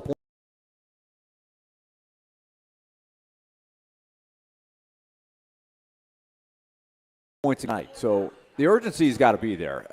The thing I'm concerned about with, or something that I think will be interesting to watch, with St. Louis playing last night, you say to yourself, oh, wow, you got way more rest. You should be fresh. You should be able to jump on it. But when you haven't played a game since Saturday, you worry a little bit about rust and sharpness. They haven't been that sharp regardless. So can they be sharp and take advantage of the fact that St. Louis played last night? Who would you rather be early in the season? The team that played the night before, or the team that hasn't played since Saturday? I think a lot of people would tell you you'd almost rather be the team that played last night. Yeah. I mean, look, there's a at the end of the season it might be different, but sure. not now. But I just think where this Predators team is right now, the fact that they've had a few days off probably isn't a bad thing. I think from a mental aspect, it's probably a good thing, and they've had some tough practices from what we've heard. Robbie's talked about that they've been getting after it and didn't skate today, so we'll see. But, there's a couple of guys like Roman Josi has 25 points in 44 career meetings with the Blues. That's good, okay? Let's see if that can get him going tonight. Ryan Johansson has points in 7 of his last 12 games against St. Louis with 4 goals and 6 assists. He has 26 points in 37 career games against the Blues. Those are 2 guys that you really need to keep going. I think Johansson has another level, but I think he's been okay. He's had his moments, for sure. He's had his moments, so just if he can continue to just climb up that ladder, then that's only going to help you. Mikael Granlund, I mean, look, he's been Granny Apples to start the season. And he's not one that I look, okay, he needs to start scoring goals. I'm okay with his role. You got to know his role. He'll put one in every now and then, but he's got that nickname for a reason. Well, putting Johansson with Forsberg and Duchesne is an interesting move because that trio was really good when they played together last year. You're looking for that balance. Johansson is a better face-off guy than Granlund. Granlund is probably the better checking center, if you will. But I think they're both outstanding passers. That's why I think it's worked both ways, having Granlund on the first line as opposed to the second line. So, again, looking for a spark. It's worked before. You go to it, and you hope that Glass can pick up the slack and be the answer on the second line. Really interesting moves. But why not? I mean, you keep doing it the same way hasn't worked, so you have to try something. You can always go back. Yeah, and look, on the other side of things, Ryan O'Reilly has 1 goal. Tarasenko has 2 goals. So, I mean, Jordan Kyrou's a slow. That's scary to me. Like, if I'm the Blues looking at the Predators, I'd look around going, ooh, Roman Josi doesn't have a point yet. That's kind of scary. It's only a matter of time. Like Elliott was saying, the good players, eventually it hits. Yeah. You hope it hits after you leave town. But if I'm the Predators, I'm looking at Kyrou and going, wow, he's only got 1 goal. It's a matter of time for him. O'Reilly, etc. So, yeah, they've had some issues too. They've played a couple less games than the Predators, but I think you're going to, because the Blues have lost their last couple, you're going to have 2 pretty hungry teams tonight. It is Preds Game Day, brought to you by Social Furniture. Stop by Social Furniture this weekend to get your home ready for the holidays with package deals on new living room, dining room, and bedroom sets.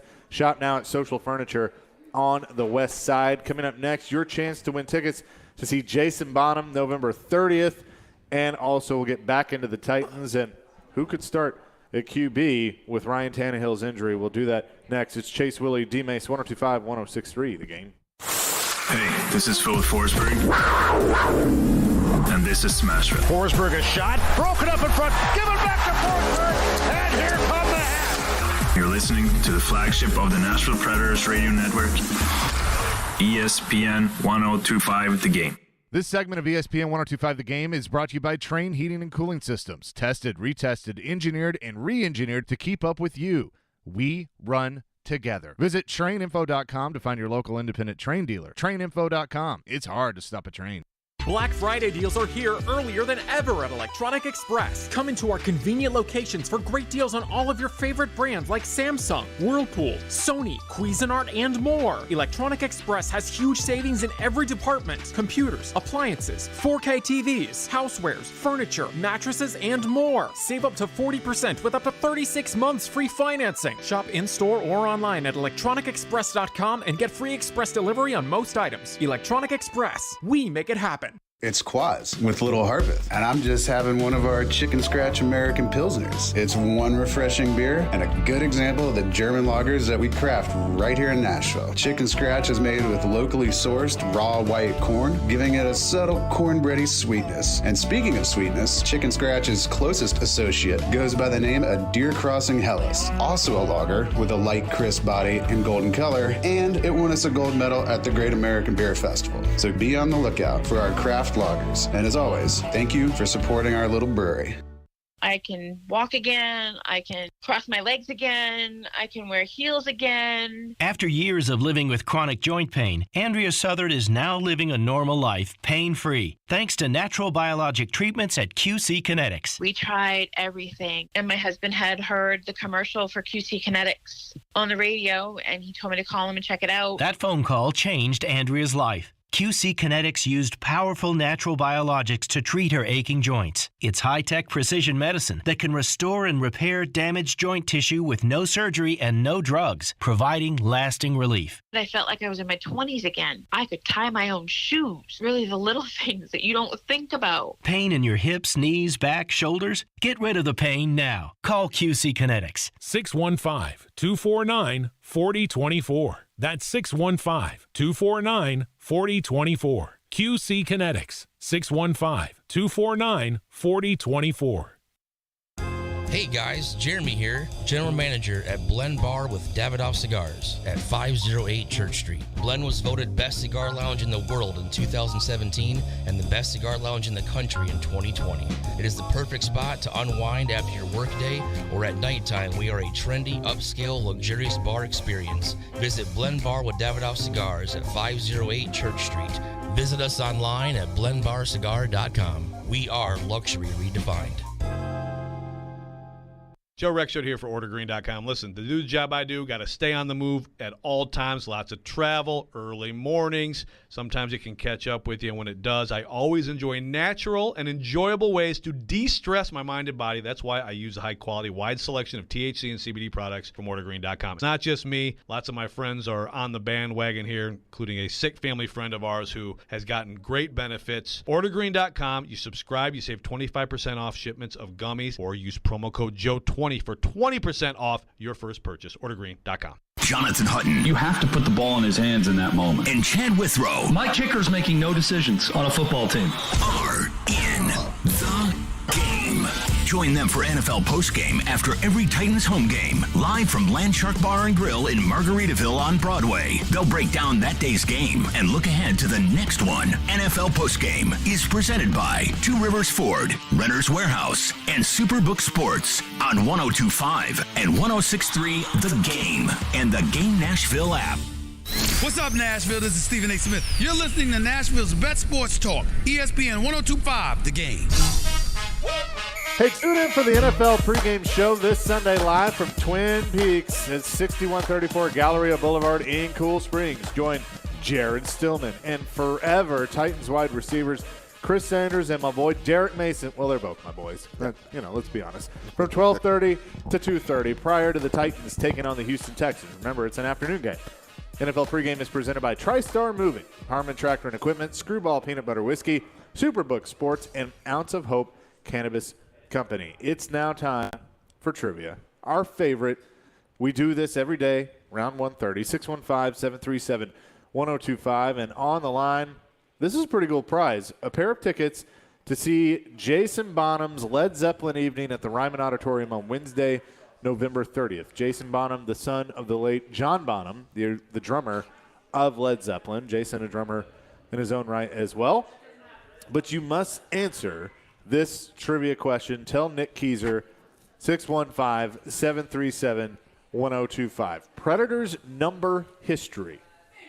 Philip Forsberg currently wears number 9 for the Nashville Predators. Who wore number 9 before Philip Forsberg? Directly before. Directly before. Yes. So the hint is it is not Paul Correa. Well, I wasn't going to do that. Well, it's going to be hard enough as it is. Okay. But that's Gotta the make it hint. hard for him. It is not there Paul was Correa. somebody in between Paul Correa and Yes. Philip Forsberg. Okay, so we won't give any hints on this particular player right away. I feel like we might need to give some hints before somebody gets it. I think somebody's going to get it. You think so? Yeah, I think somebody's going to get it.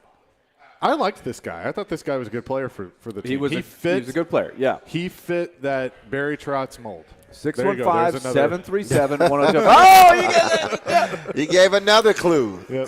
Well, Philip Forsberg did play for Barry Trotz, so that's true. A few games. So did Paul Correa. So there's a guy in between. 615-737-1025. Jason Bonham tickets on the line. All right, so everybody has pretty much talked now. And can we say this again? Do not text the answer to the text line. No. It happens every day. I mean, people will. That's fine. Yeah. Well, you can do it just to flex. You can flex, but you're not going to win the But prize. if you want to win the tickets, you got to call in. But I've seen people text repeatedly, I got the right answer! Exclamation point. It's blah, blah, blah, blah. I say call. Call. I Phone. say it. Call. Telefono. The heck, Willie? I don't know. Sometimes I don't know. Do we already have a winner, Nick? We got a winner? Yeah, Yes, we do. We already got a Very winner. good. Impressive. The answer was The German, Marcel Gotch. yes. Gotcha. Gotcha. Like I said, Gotcha. I liked him. I mean, he wasn't an elite player by any means, but he Just was a typical Barry Trotz. Yes. Lunch pail grinder. David Poyle bargain bin guy. Yeah. Played 3 years here. Good, solid player. Good guy, too. People are texting in Marcel Gotch. Yeah, of course. And Neil says, I called and they already got the answer. So There you You go. get the You tried. busy signal. You want to show people, I get that. I think people want to annoy D-Mace and I, too, because we say it Probably. every day. Don't text the answer. Paul texted in. Here they go texting the answer Gotch. again. It's Gotch. Just so you know, it's Gotch. Not Gok. Gotch. Everybody has pretty much spoken now for the Titans. You know that Ryan Tannehill, whether he plays or not, is not going to be 100%. Willie believes it to be a high ankle sprain. Tannehill only going as far to say it's an ankle sprain, and I'll leave it at that. I think I'm speculating that it looks like a high ankle sprain. I don't know. So I'm just giving my, what do you ever call it, the disclaimer. I don't know. It just looks like a high ankle sprain to me, and I know that is tougher to recover from. It depends on what degree, though. You like playing percentages. You like the numbers. So give me a percentage. Whether Tannehill plays or not, to me, this question, that's not a factor. Okay. He could play, but what's the percentage that we see Malik Willis on the field Sunday? Ooh. In other words, one. Are you saying as a starter or just see him on the field? Right. On the field. So the options are, A, it's a blowout and he gets in there, one way or the other, right? That's one scenario. 2, he starts. 3, the Titans come up with a game plan where they're using both. That's possible, right? And unfortunately, 4 is you would start Tannehill, he gets hurt, you've got to use Willis for the rest of the game. So there's really 4 ways he could get in the game. So I told you I got a C- in probability and statistics, Chase. So take that with a grain of salt when I give you my answer. But I'd say it's over 50-50 that he gets into the game. And they could put him in a kneel down, and you could say he got in the game. That doesn't really mean that's not really what you're asking. No, I'm asking, is he going to be a part of the plan on Sunday, whether Tannehill plays or not? Because I would say yes, he is. The line is now 2.5. It's gone from 1.5 to 2 yesterday to 2.5. Yeah, it's interesting how it's moving. It's dancing around. I'd say there's a 50-50 chance he gets in the game. I'm going to go 55. You know what? 55? Just a little over 50. 60-40. I like I'm going that. You're 60-40. going 60. Well, yes. then I'm going 61. It's a raffle. I'm going 60-40, okay? I'm going 60-40. Hey, listen to this. Joshua from Nashville. I bet my life on it. I wouldn't do that. Nah. It's an 85% chance Malik Willis starts. Starts? He's saying 85% chance Malik Willis starts. Hey, there you go. Somebody had to go there. Well, remember we used to do this with the Philip Forsberg, and I was confident, but I didn't want to overdo it. We would always have the percentage. So I think we should do this each day, and just how do we feel tomorrow? At the end of the show tomorrow, do we feel like I'm pretty certain Tannehill will probably not practice today. But all of a sudden, if he is, quote, limited participation, then that's going to change our feeling about it, right? But that might be what Mike Vrabel wants you to think. If he's limited today, I would say he's starting on Sunday. I'd feel pretty good about that. Now, whether he plays the whole game but again, or what do you want the Texans to know? What do you want the Texans to know? What do you want them to think? I mean, you have to have you're trying to plant a seed in the Texans' mind. Yeah, but here's the that thing: he might that play. stuff doesn't work. All these coaches think that works, and they think that they just keep everything so quiet. They can turn on ESPN just like you and I can. Ryan Tannehill could potentially have a high ankle sprain. They could download the Game Nashville app and listen to us talk about this right now. They know he's hurt, so it's not like he's pulling one over on Lovey and the Texans. I really would like to know that, because I think sometimes you think you're putting one over on the other team when you're really not. But I do think some teams do get surprised from time to time, preparing for one thing and then seeing another. Like, for example, on the college level, Clark Lee didn't even tell the announcers for ESPN. One of them was Randy Cross. Randy Cross on the Hall of Fame as an offensive lineman. Man, I don't know. He was a great player. He's got Super Bowl ring. He didn't even tell him that they were switching from Mike Wright to A.J. Swan. And here comes A.J. Swan. They had a feature on Mike Wright before the game. So did Northern Illinois know that they were going to start A.J. Swan? Probably not. And there was a huge difference in A.J. Swan's tool set and Mike Wright. Totally different kinds of quarterbacks. So on the college level, coaches are doing that all the time now, right? The way they close practices. Well, yeah. Probably tougher to pull it off in the NFL, but I can see them trying it. I want to do something. When we go to SEC Media Days this year, because it's in Nashville, so when we do that, we'll get Nick Saban on because he loves you. You're his favorite player of all time. I doubt that, but I want you to ask him do you really think you get one over on your opponent? Because you could get away with it. I'll get slapped if I ask it. Because he's notorious for it. But they all do it. Like it doesn't matter. Like they all do it. And I sit here and I go, what do you really think that you're hiding? Like people know. Like you know a guy's hurt or not. It's like a few weeks ago, Tennessee, Alabama, Bryce Young. But everybody knew he was hurt. How would the Texans know? Other than a media report. How would they know? It's because they watched the film. They saw him limp off the field. They saw him on tape in a walking boot. Now, they will make an assessment based on that. I'm talking about based on what happens day to day in practice. They have the same report we have, unless they have a spy or somebody. No, I understand. Somebody who has an inside source inside the Titans thing. If you got it locked down, you can keep some things to yourself. Willie, you don't need an inside source. You can just deduct that, okay, I'm not a doctor, but I know that how the human body works, you're not going to magically be healed after a week or less than a week. So that's very true. You know that there is some sort of injury. But you have to prepare for both. You can't just say he's not playing. Sure. Because you don't know. And I'm not saying you don't prepare for both. Of course you should prepare for both. But I'm looking at it from the Titans standpoint of, he's not going to get up there and say, hey, it's a high ankle sprain. But, they want to play this speculative game. Yes, because they want the Texans to speculate. Am I right, Derek? I mean, they may not. They might. I don't know. They might know that Ryan Tannehill can't play today. They might know that, but they want to present the possibility that he might play, just because that they want the Texans to have to prepare for both. That's old school football. They're not going to sit there and say whether Ryan Tannehill is playing or not. They're not going to say, "Oh, Ryan is in" or "Ryan is out." It's everything's hopeful. He's progressing and. We'll see. And what it forces Houston to do is prepare for both quarterbacks.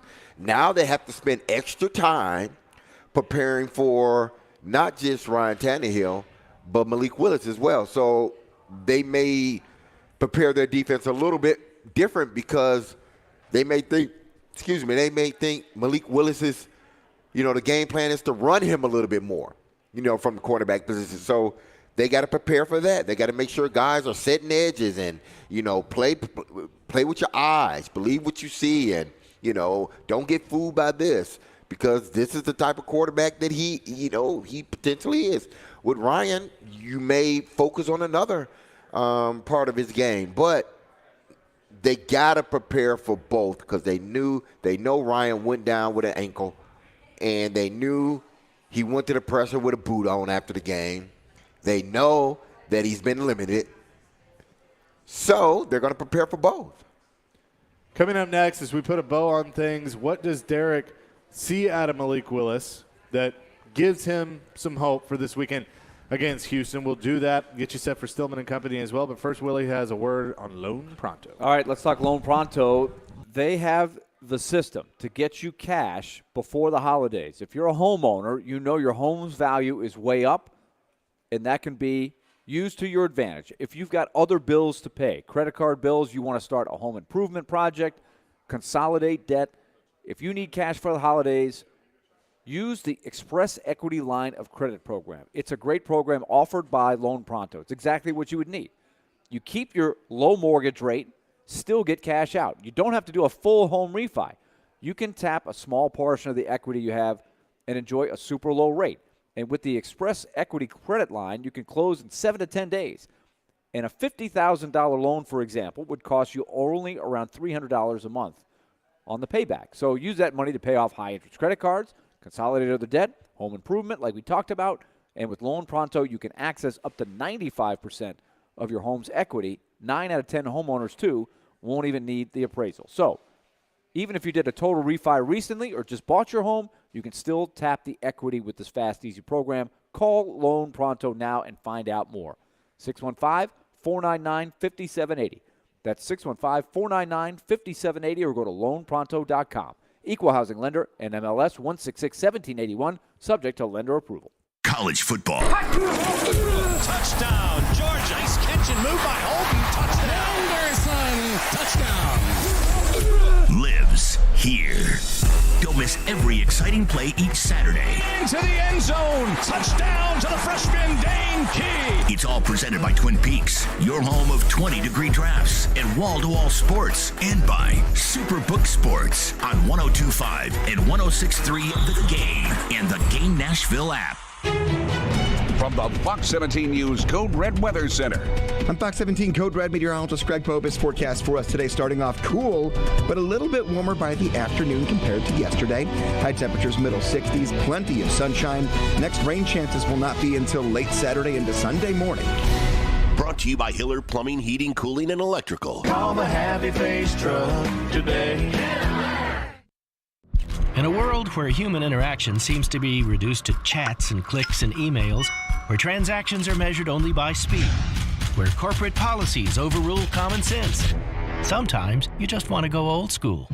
Welcome to Genesis Diamonds, a refreshing experience where personal relationships and authentic interaction are the norm, not the exception. At Genesis, you're here celebrating something awesome in your life, and we want to know all about it. We want to hear your story, listen to your requests, and be a meaningful part of whatever occasion this is. A proposal, an anniversary, a birthday, graduation, push gift, sweet 16. If it's important to you, it's important to us. So we don't care how long it takes. We're not paid on commission, and we're not beholden to some corporate rule book.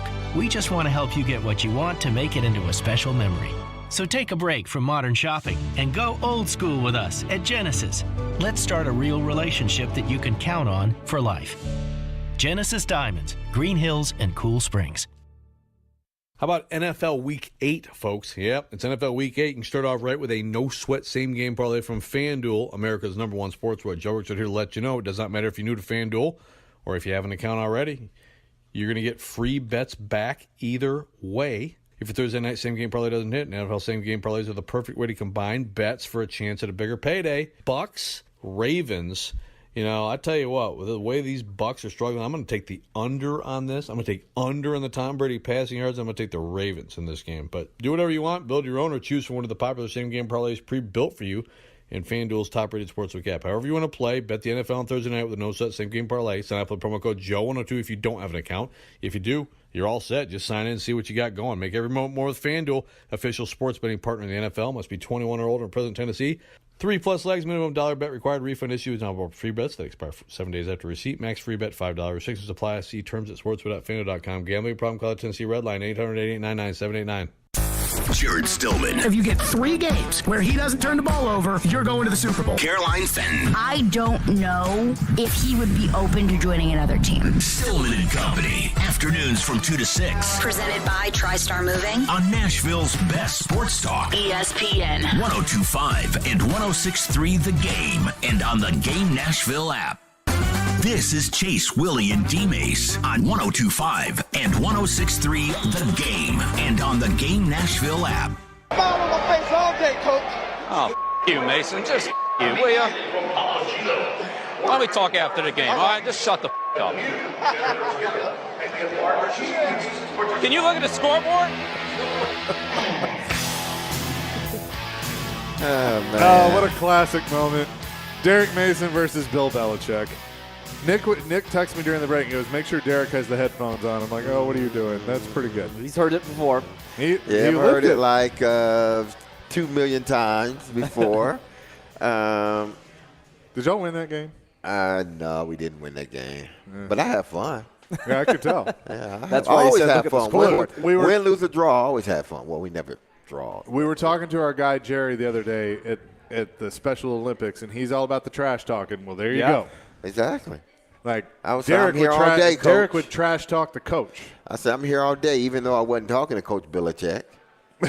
I was talking to Dean Pease. I was like, I'm here all day, Coach. Y'all can't cover me. I'm here all day. It was true they couldn't cover me. Yeah. But Bill. That is also more than Bill Belichick says at 90% of his press conference. Oh, yeah, I know. Absolutely. So I really got up under his skin. I was trolling him. If we ever get the opportunity to have Bill on the show, I'm going to bring that up. I was trolling Bill. Oh, no bad. doubt. There has been a trade in the National Football League we haven't talked about yet, but the Chiefs have acquired a wide receiver. Kadarius Toney, who was a first-round pick for the Giants that just hasn't fit in, even though who's the guy? Shepard, who's had the big, long touchdown catch. He got injured. Uh-huh. And the Giants are still willing at 6-1 to trade a pretty recent first-round pick. It's a really interesting move. And then on the other side, you're thinking, why do the Chiefs feel the need to go get a wide receiver? Tony's issue has also been staying healthy. He's missed a lot of time. You think they're kind of making some room for OBJ? Well, that'd be interesting to bring The him Giants? back. Yeah. Wow, I hadn't thought about that. That would be. Who that are would the be wide interesting. receivers for the Giants now? They're doing pretty well. No, I didn't know who the wide receivers were before this, other than Shepard, but he got hurt. That'd be an interesting move if OBJ came back to the New York Giants. I don't see it. I don't know. I mean, look, but they got here's the other really here's the other significant thing about the trade. Kadarius Toney hasn't done a lot. Sure. The only thing he's really got going for him is he was a first-round pick in 2021. He's still really young. But he, despite having done very little, got 2 draft picks.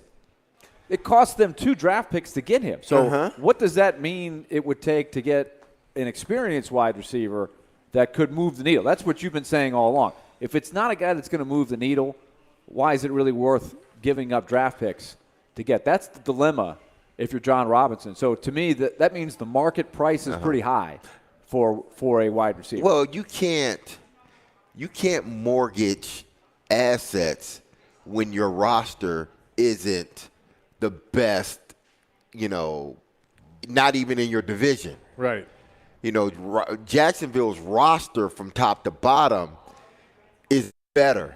Now, the Titans are a better team built for because the future, too. Yeah, their roster is built for the future. The Titans roster isn't built for the future.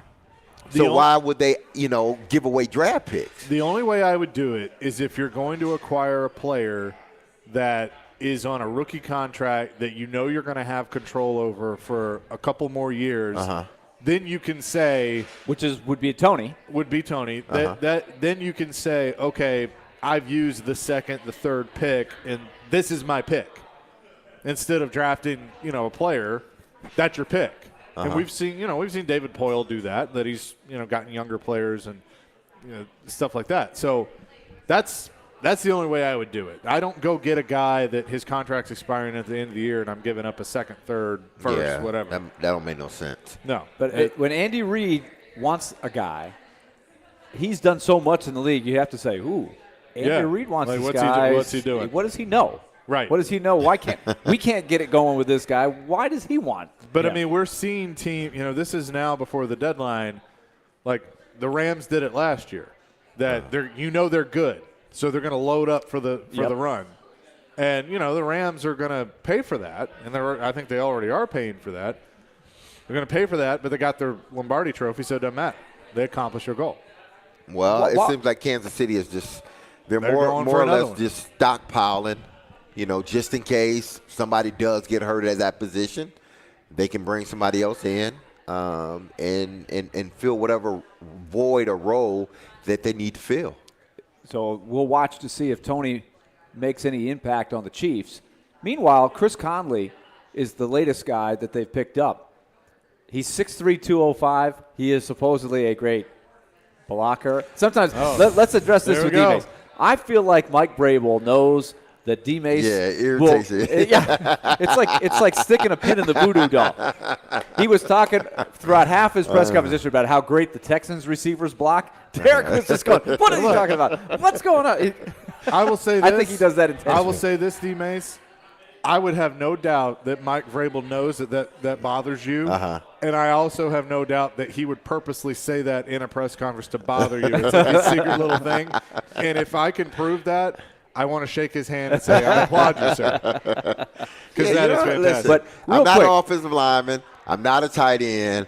You don't pay me to block, okay? But real quick, catch passes. The fact that he has been in the locker room with the Texans to this point, all of last year and this year, significant or insignificant? I think at this point it's insignificant because he's in control of his own team. He can't, some of those players that was 5 years ago. Sure.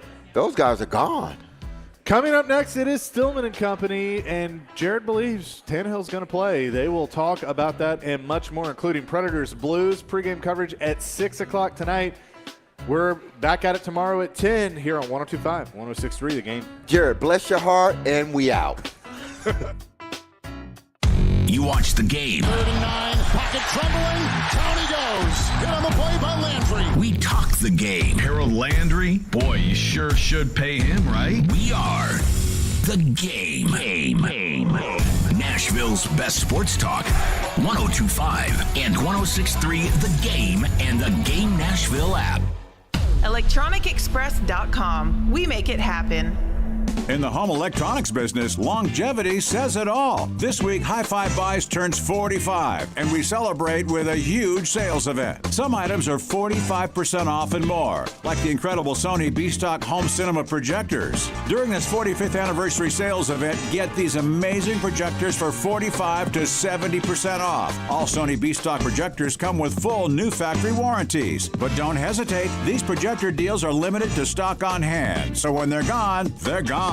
Select display and last year model TVs are below dealer cost, and most items are just above dealer cost. Many prices are so low we can't even advertise them. Hi-Fi Buys turns 45. Come see us. Retail store only. Hi-Fi Buys on Nolensville Road or HiFiBuysNashville.com. Manufacturers that prohibit discounting excluded. Open your ears and open your eyes.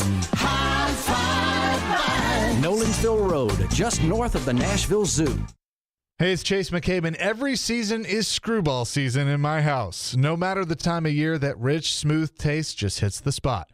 Y'all know Screwball. It's made with real whiskey, peanuts, and peanut butter, and it's just flat out delicious. It's my favorite. However you take it, as a shot, in an espresso martini, or a peanut butter old-fashioned, make it a Screwball peanut butter whiskey. Enjoy responsibly. Copyright 2022 Screwball Spirits, LLC, San Diego, California. Whiskey with natural flavors, 35% alcohol by volume.